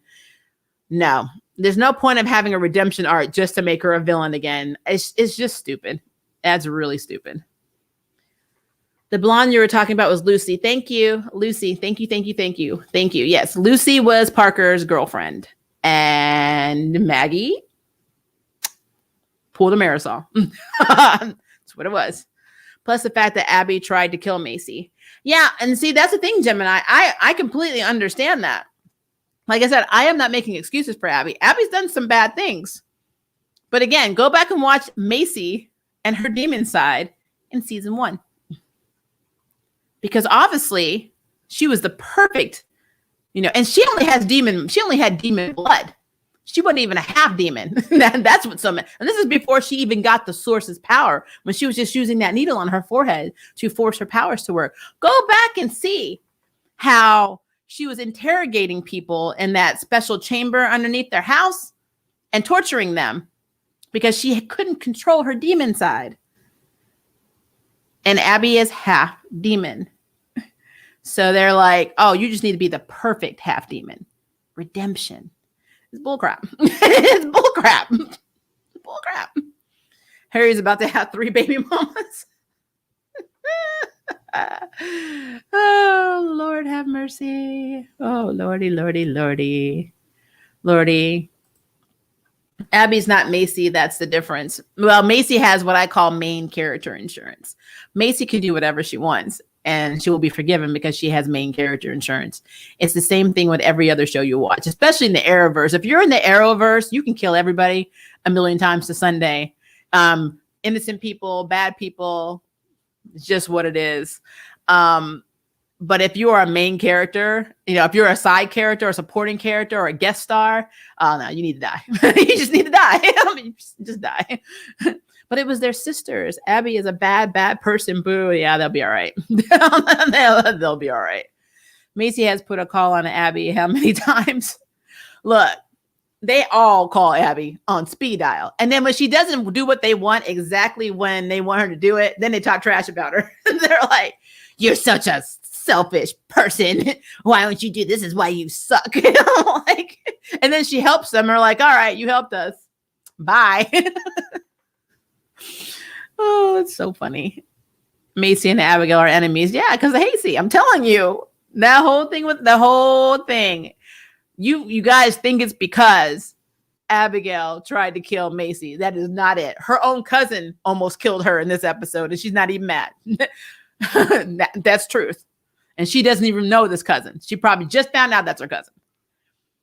She's mad because Abby's lips were on Harry's mouth.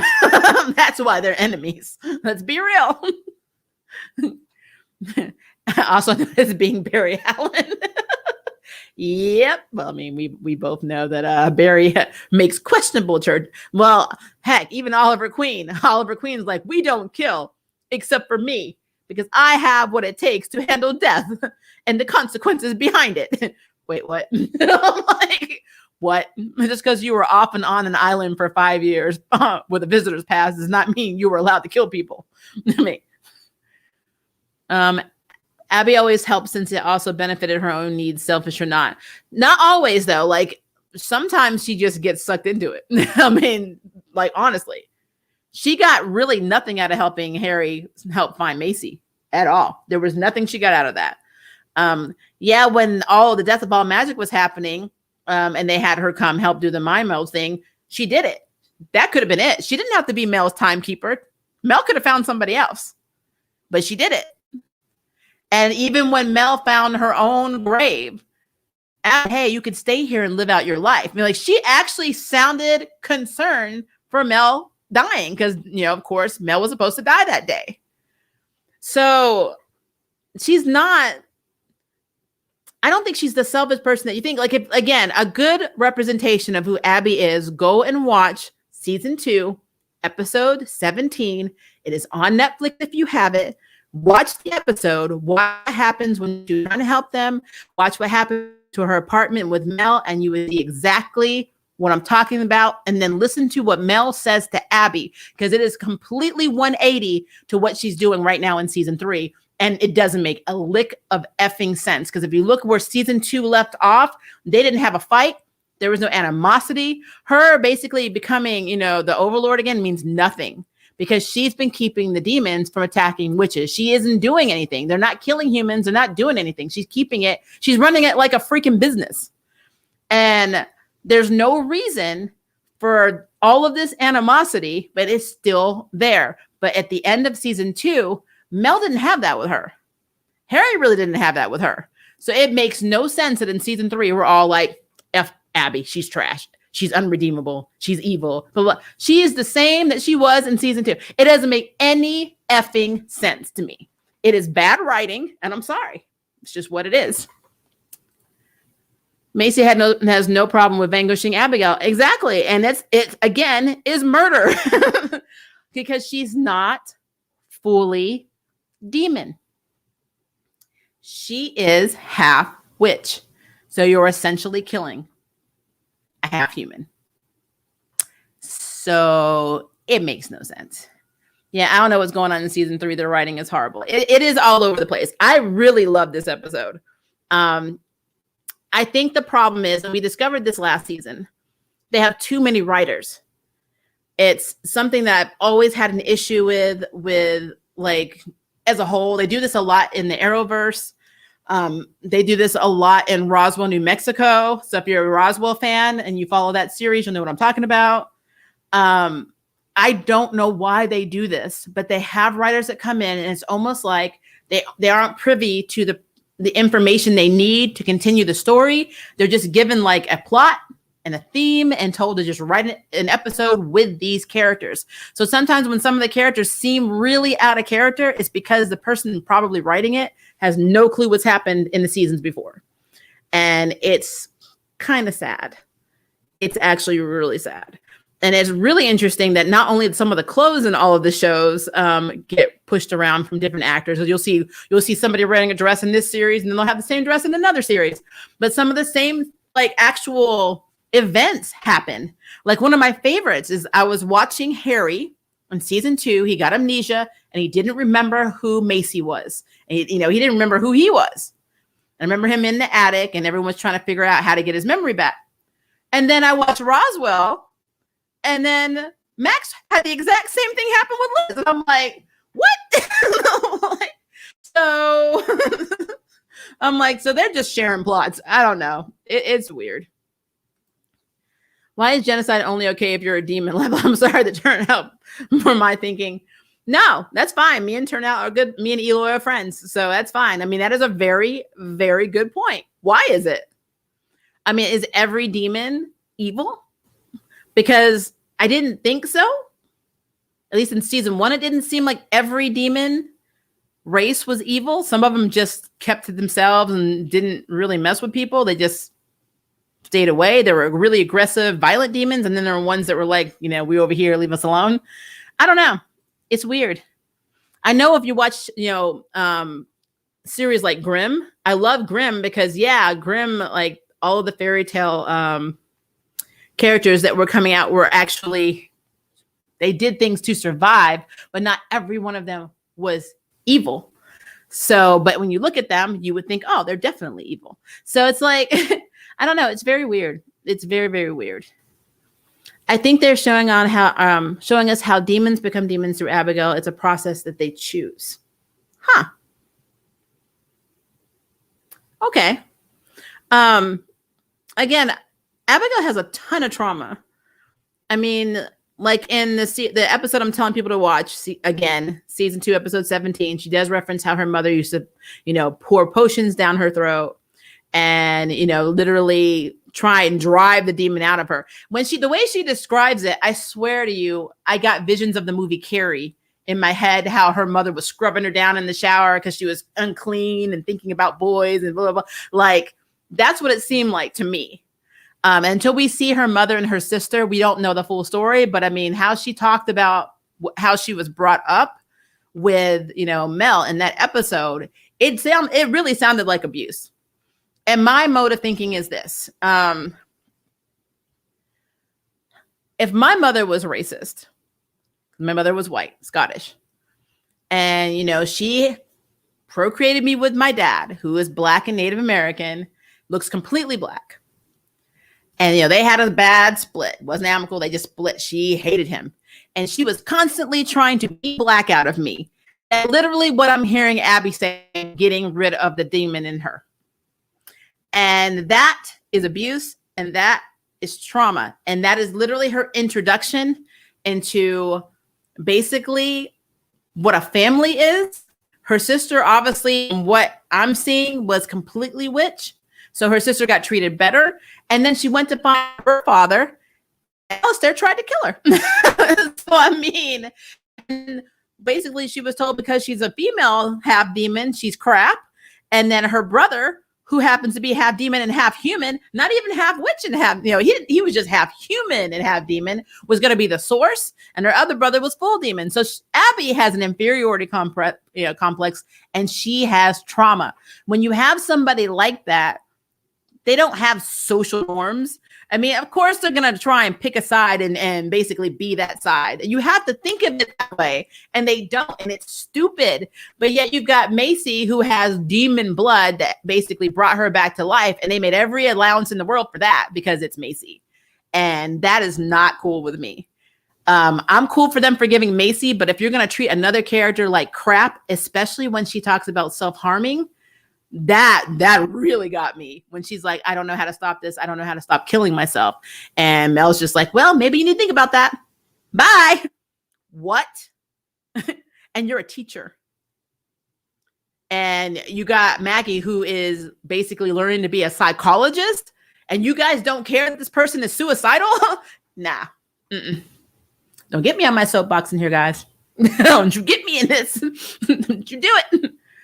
Can Abby please be in every episode from here on out? They won't. They won't. It's kind of like Lizbeth and Nancy Drew, how she would be in like every 5th episode. And then eventually she just went away. It's like, now she's gone. And Bess doesn't even seem to care. So messed up. I think Abby's going to be the same. I think Abby will be in when it's convenient for something that they need her for in the plot. And then she won't be in it. It's sad. It's sad. Plot-wise, I got rid of Macy's demon powers and side is so they could all touch the Book of Shadows. True. But I wonder if her stuff's really completely gone. So if Parker comes back and his powers come back at some point, then I'm going to wonder if the same thing could be happening with Macy. Because when she has PMS, she acts like a demon. So, I mean, it could be she could be. I think the exact reasons why they got rid of demon side from Macy, I think people were like, so is she half demon because she's black? Are black people considered evil? That's effed up. That, you know what, though? That doesn't shock me, but that is effed up. When the casting got announced for, like, no joke, when the casting got announced and they talked about the character bios and they showed Macy, they always said she was too dark to be Puerto Rican or Hispanic, which is BS because you can be Hispanic and be all shades. I've seen Cubans that were blacker than Africans. So that is bull crap. When they announced that Mel's character would be a lesbian, the exact comment that I wrote when they did the trailer, that I read on the trailer, I think the CW had posted it maybe 2 weeks or 3 weeks before it premiered, when the first highlighted comment, and this comment had over 200,000 likes. I can't make this up. Said, I don't get how they're going to have a carpet-eating witch in Charmed. People are nasty. They're just nasty human beings out there. There are sweet people, and then there are people that are just roadkill. I don't know what to tell you. I'm like, they're just morally corrupted in their brains. So, yeah. I had literally had to delete a few comments that you guys have never seen. One person says I talked about queerdom too much, which is interesting considering I'm queer. And I'm like, you're on the wrong channel, buddy. And then another person who was upset that the Arrowverse had so many gay people.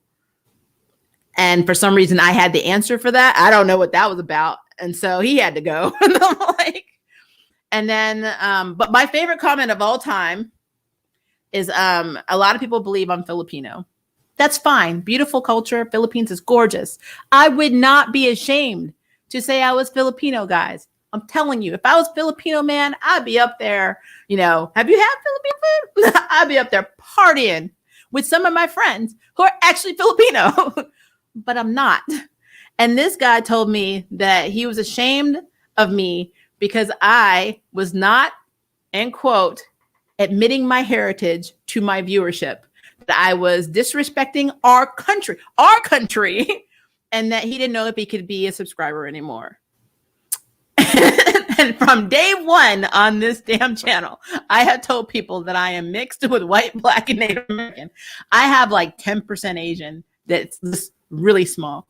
But like not enough to be Filipino. And the countries that I have in me that are Asian are nowhere near the Philippines.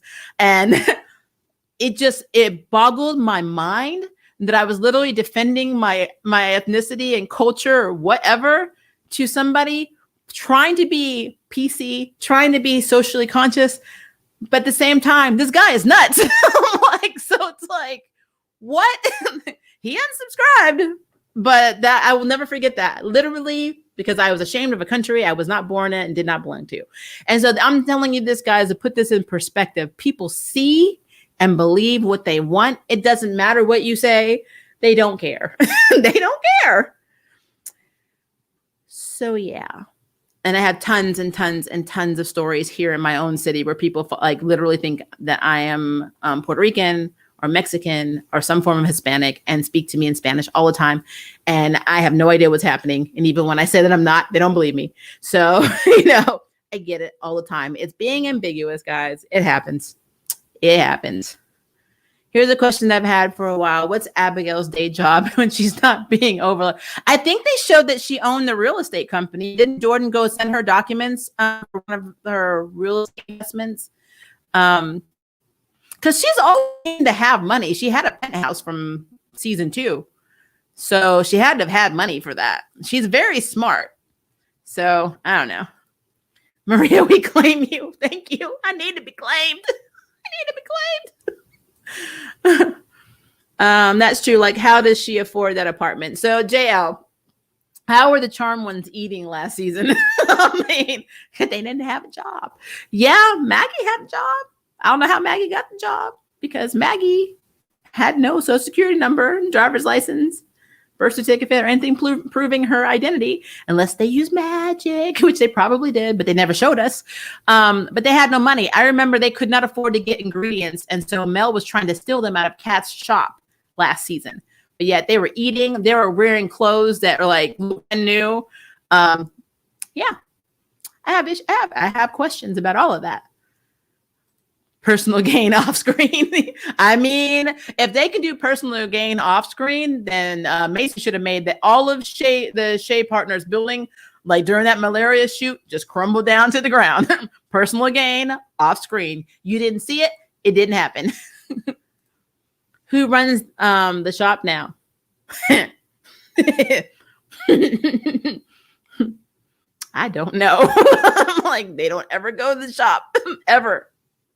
That's remember, guys. Remember what I said?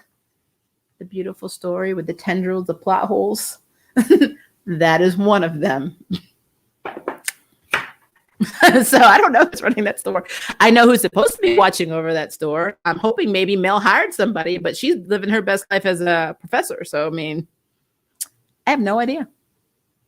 I guess we need to ask Macy who's running. I mean, at this point, Swan's running Safe Space. So Abby is super wealthy. She is a Kane. Well, technically, but her dad tried to kill her. So I don't think he gave her any money. I think she made it all on her own. She's very, she's just very smart. She's very, very smart. So I think she does a lot of business deals, like, because she knew a lot of people.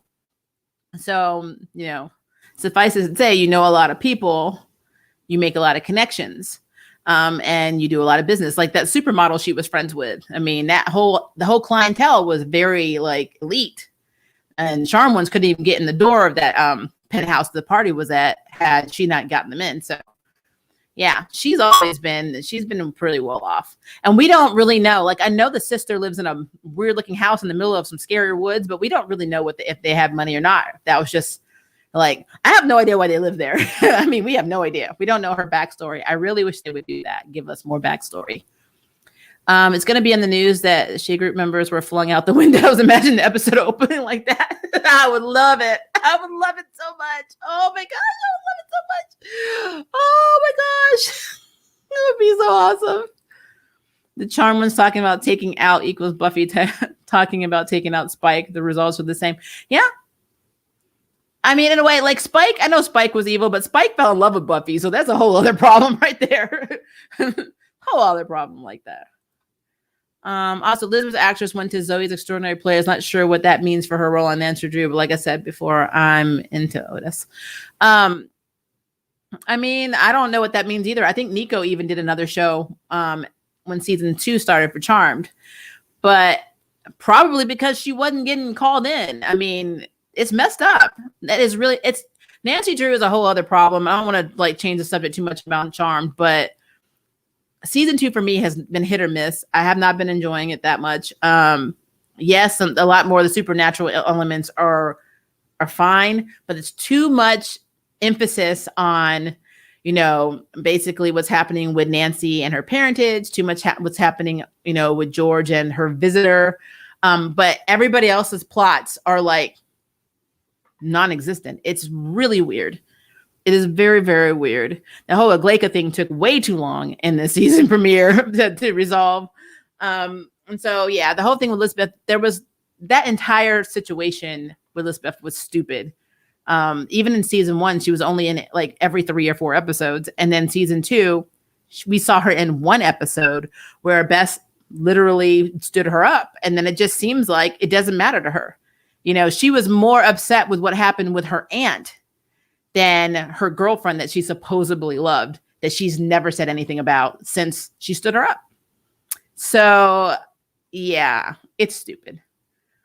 I'm into Odette and Bess, though. I like their chemistry. I'm be real with you. Bess is probably my least likable character because I think that she is too flighty. She is just a flighty person. I get what you're saying, but I really think she's too flighty. I kind of wish they had another female character that joined the core group, or at least, you know, yeah, I just want another character. I don't really care what happens. I'm not committed to Bess at all, especially since Bess still was kissing up to the Warrens, even knowing how Bette died and how the Warrens got their money. That tells me something. Can we talk about how OP the White Lighters are? Yeah. They do seem to have a lot. I mean, Leo had some skills in OG Charmed. He had some skills, some pretty good skills. I mean, not as much as Harry apparently. And I mean, technically Harry is a white lighter, but he did kill. He has killed. And I didn't think white lighters. But then again, Leo killed Gideon, didn't he? So, whatever. He did get punished for that, though. I wonder if we're going to have avatars on this version of Charmed. That would be interesting. I can imagine the magic shop being straight up empty shelves since they saw the supplies and forgot about it. It would be funny if Kat was like, where the heck's my be? Oh, that's funny. Leo killed and became an elder. Well, there you go, because the elders are shady. They weren't supposed to be as bad in OG Charm, but yeah, that's fair. Maybe they'll put Odette in a new body so she doesn't have to share George with Nick, and new Odette can join the crew. I would love her. I mean, I really like her character. I would love her to be able to, you know, have a second chance at life. They'd have to use, I think, the shroud, won't they? Or what was it? The veil shroud, whatever they used to bring George back. So like they would have to use that again, and then George would die. I'm pretty sure. I don't know how that works. Again, Nancy Drew is on the bottom of my priority list. Now on Wednesdays, I'm more excited because Kung Fu is cool. Where's Swan been? Swan is a ninja. I don't know. She comes in and out. I don't know what they're doing with Swan, to be honest with you. She comes in and out. And I still think that Swan is somehow connected to something in some way. If she's not magical, maybe she's a descendant of Harry's. Maybe the woman that he impregnated was Asian. Who knows? We don't know about his other family. I hate that they mention this and we never have any other like reference to it. Nothing. Because Macy doesn't even know. Nobody knows except for Abigail that he cheated on his first wife and created a second family with another woman. They don't know. And Abigail could always say, Harry, you got one more time to say something, call me a narcissist and say some shady stuff to me. And I'm going to sit down with the charm ones and we're going to talk about what I really saw in your head. And then you could explain to Macy, who is in her feelings and always very sensitive, why you cheated and had another family with, you know, while you were still married with another woman. Just saying. Though maybe she'll be okay because her mom does it. So Swan's not being passionate about safe space since it's all that some of us have. I mean, it's so sad. It's so sad that she thinks that. I really like her character. Like I said, the really cool characters don't really get a lot of airtime or they get treated like crap. So I don't know. Trying to see if I missed any more. Okay. If Mel tried to vanquish Abby, I don't think Abby would ever hurt Mel. So I don't know what she would do to poor Abby, always helping them and always getting harassed by the people you're trying to help. So one theory that I've read is that they think that Mel actually is attracted to her and that's why, and she's angry about it. And that's why she acted so enraged, and Macy set her off by saying, I don't know why you always make allowances for her. Now, if you look at season 2, which I think is also episode 17, when she's talking to Maggie, and she's, because remember, Abigail stayed in the house and her bags were gone after, all the stuff that happened.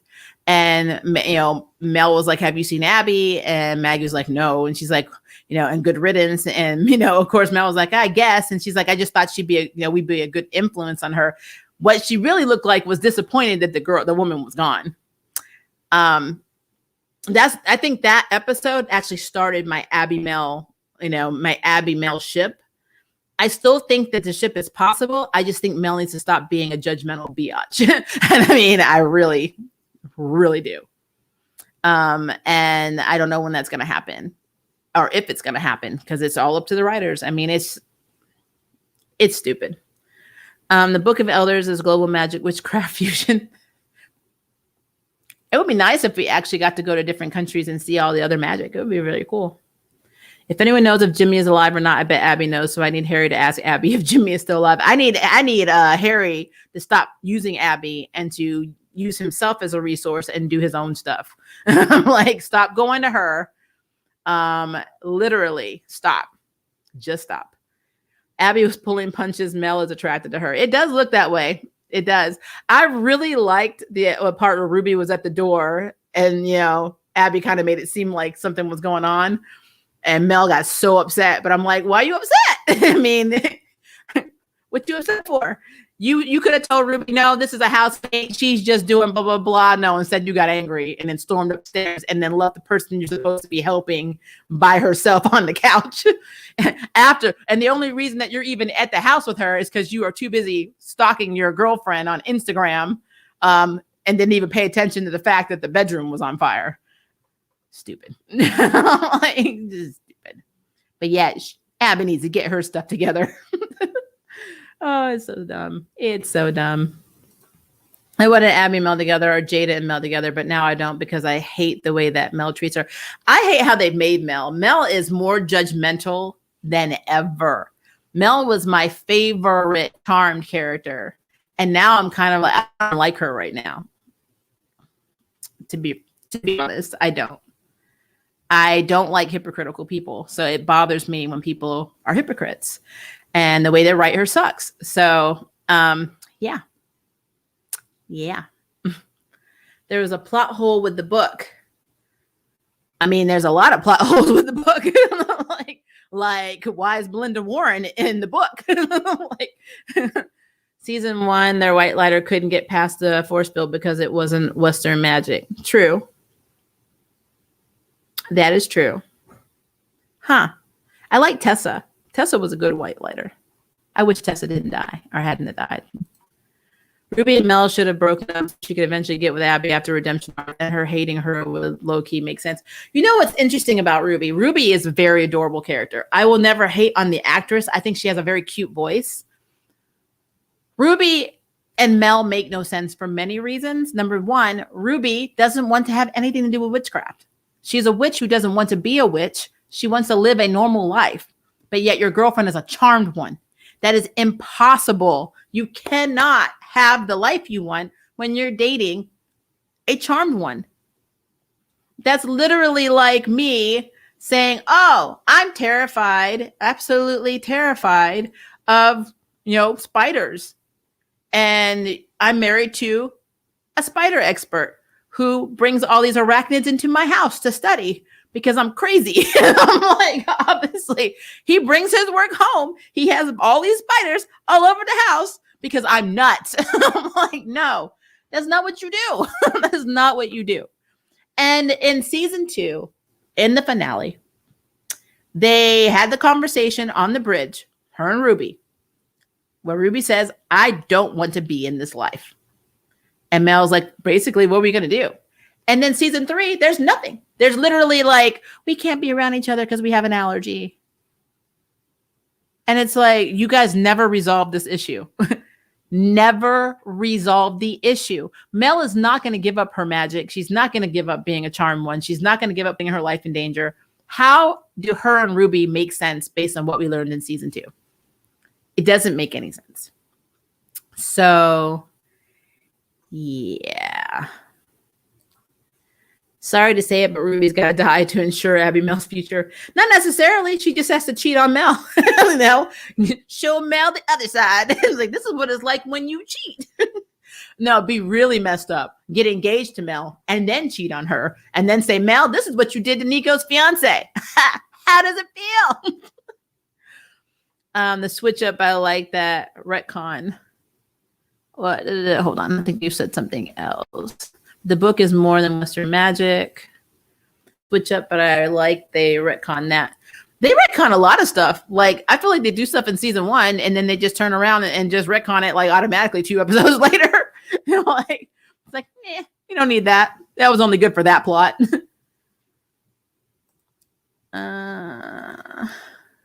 Okay, I think I already read that one. She almost cheated with the cookie lady. It's still possible. That's true.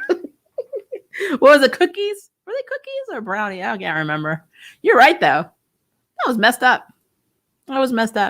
Mel went from 0 to 100 with Abby 1 minute. They were fine. The next Mel is trying to kill her. I mean, like, the animosity level is real. But if you really watch season 2, it doesn't make any sense. And so when everyone's like, Abby's a demon. She just deserves to die. And I'm like, she's half demon.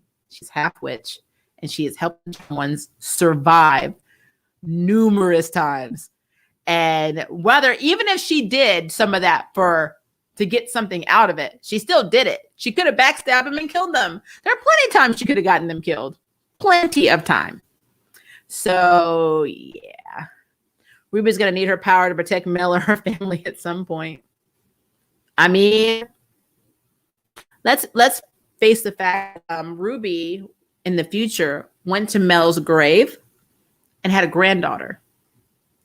So it seems like she got with somebody else. Now, she doesn't necessarily have to. It could still be a same-sex relationship. She could have had IVF, a donor, whatever. But it looked like her future showed that she had a grandkid, which means she had a kid with someone else. So I don't think that child was a product of Mel and Ruby because Mel was dead. So I don't know. Every season is like a reboot of the reboot. That line. What do you think the cousin's powers will be? It would be messed up if she was a time witch. Like, Mel would be so mad. Oh, I'd be so mad. I would like her to be, well, she can't have telekinesis because that's kind of Macy's thing. But it would be really cool if she was able to astral project. Let's see. I don't want her to have Elsa powers or like Human Torch power. I don't want her to be like Storm and cause, literal lightning and tornadoes. Because there's only one Aurora Monroe. I don't know.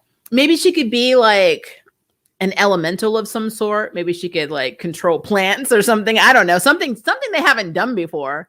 Like be a hydro path or a techno path, or maybe have not fire because we have fire. But yeah, I think having water a bit, like some kind of water powers would be cool. Jenny, you're in my mind. Can she at least have water powers? Yeah, I think that's cool. Watch like live action Winx Saga, a Fate Winx Lord. I like Aisha's ability to manipulate water. I think that would be really cool. And what would be really cool if they gave her like water powers is that maybe she could also pull like a Legend of Korra and Avatar, could tell you like Katara situation and be able to heal with water. That would be very cool. That would be extremely cool. But will that happen? I don't know. But I would like for her to be elemental. That would be extremely cool. How about earth-based powers? Yeah. As long as it wasn't fire, it just can't be storm. And I don't want her to have Elsa and Human Torch powers like Mel. But yeah, I think elemental powers, earth-based powers or water would be really cool. I'm really interested to see how she does it. Like, There's so many. I mean, like I said, there's so many different abilities she could have. We know that you have another witch that can be a time stopper or be a time. We saw it. We saw another little girl that had basically Mel's powers in season 2. And, I wouldn't want her to have the exact same abilities. Like, we don't need her to have premonition or like the force motion push stuff that Maggie's got, where she just makes you feel whatever you want. We don't need that.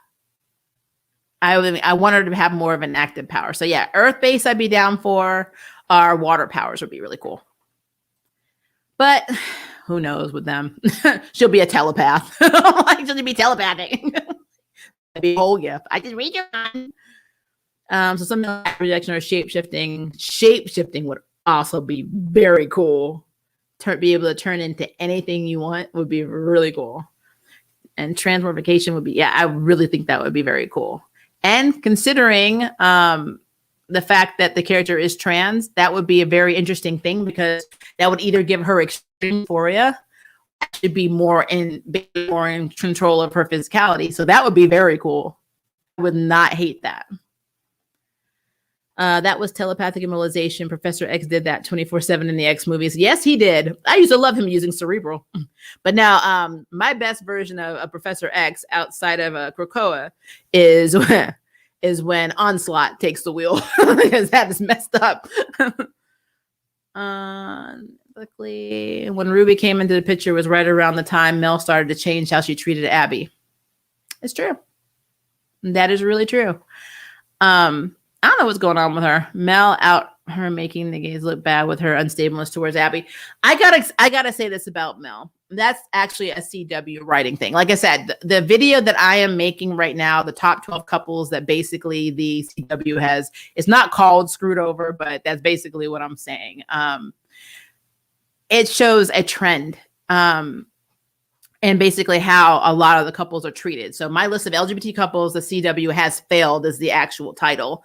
And I've got Clark and Lexa. I have Curtis and Paul, which Mr. Terrific. Yes, Mr. Terrific was never gay in the comics, but remember, Arrowverse is its own universe. But I mean, the fact that they had these two characters on the Arrow show and you never really saw them in a lovey-dovey, situation. They were married, and they didn't even act like they were married to each other. And that's how they wrote it. And then his husband divorced him because he wouldn't stop being Mr. Terrific. And then there was just nothing. And it's like, that is literally, it's not the kill off your gays tropes, because that honor is with Clark and Lexa on the 100, but the bury or push your gay characters back in the closet trope is very real in a lot of the CW shows. I can tell you a handful of characters that are queer. They're actually making it. Right now, the only ones that pop into my head are Anissa and Grace, and Ava and Sarah on Legends. But if you look at every show outside of that, there is always some dysfunctional freaking drama that either breaks them up or the person just disappears. Like, Elizabeth's gone. I know for a fact Riverdale right now, Cheryl and Tony split. Tony's pregnant by some guy, and Cheryl is like, basically his curse. So like, it's just always something. Don't get me started on Josie and Legacy. It is always like that.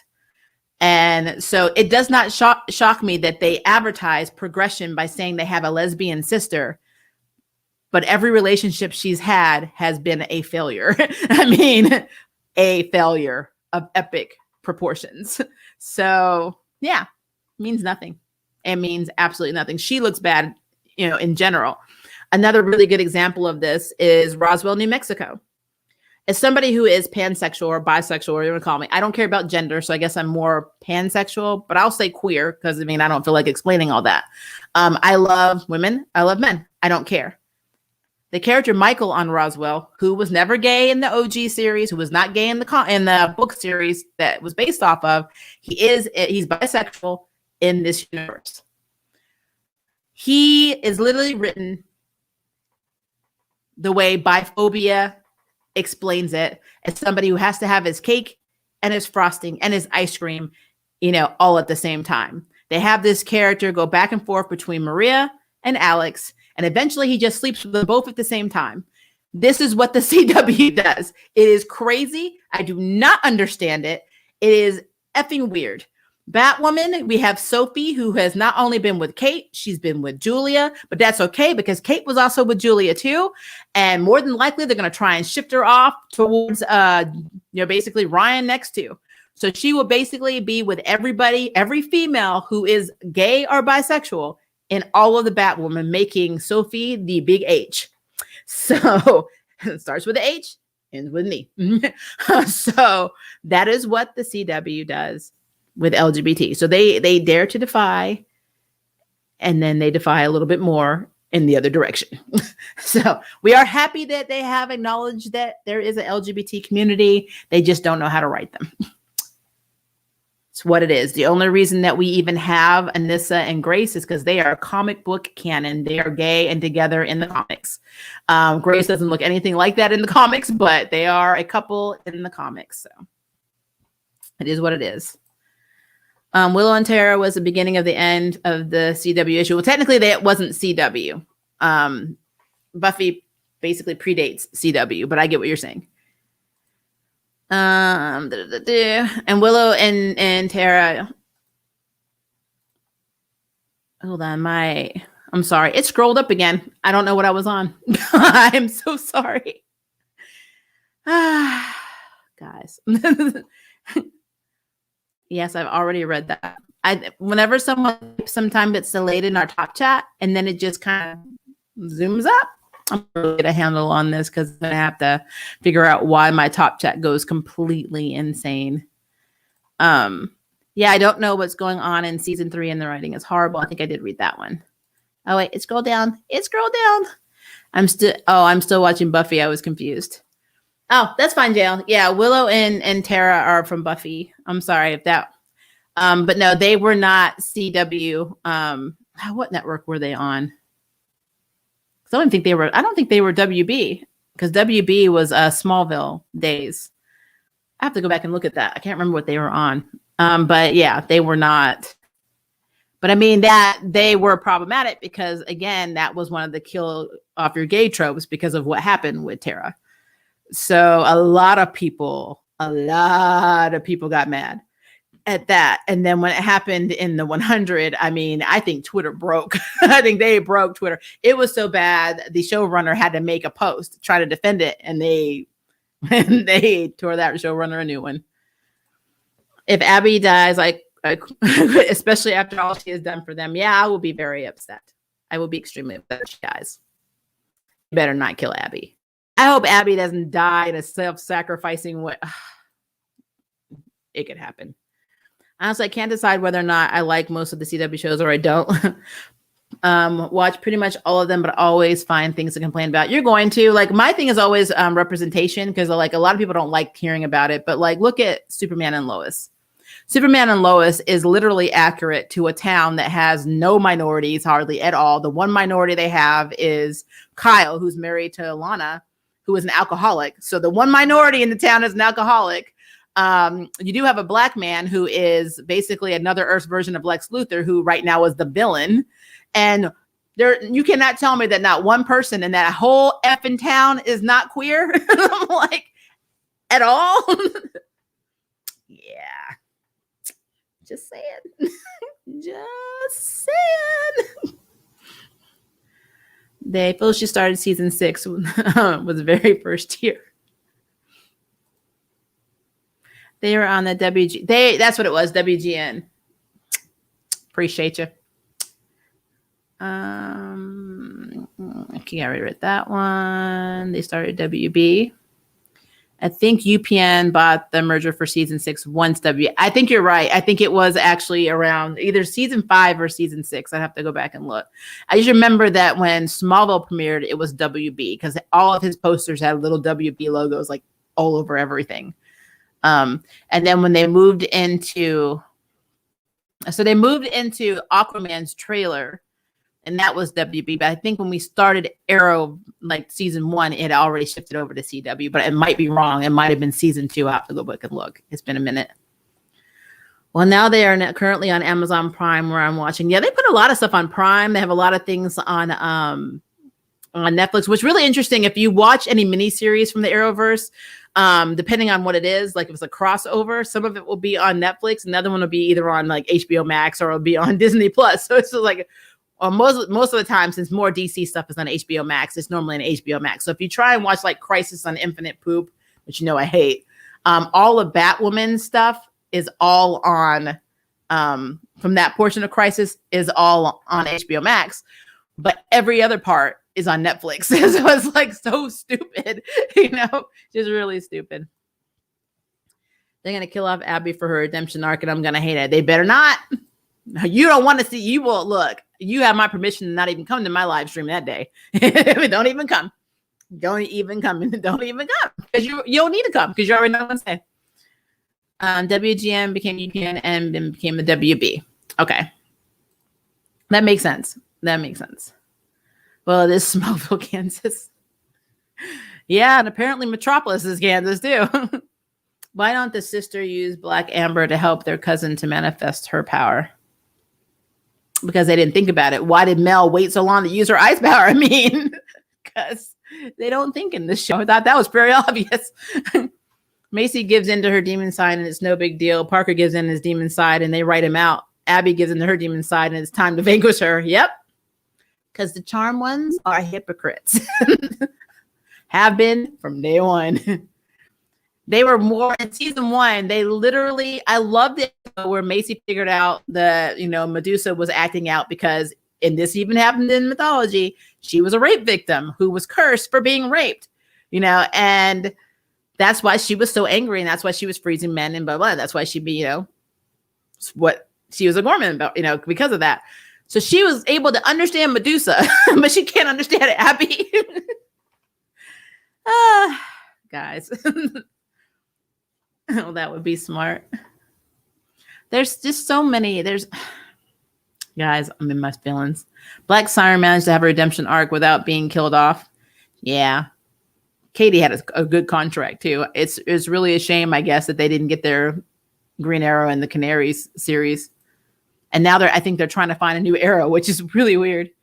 HBO Max bought most of the DC content from the Feld app. Yeah. And they also are doing all the DCEU movies, so it kind of makes sense. And plus, they're paying for Superman and Lois, and I think they're doing their Green Lantern series. So we'll see.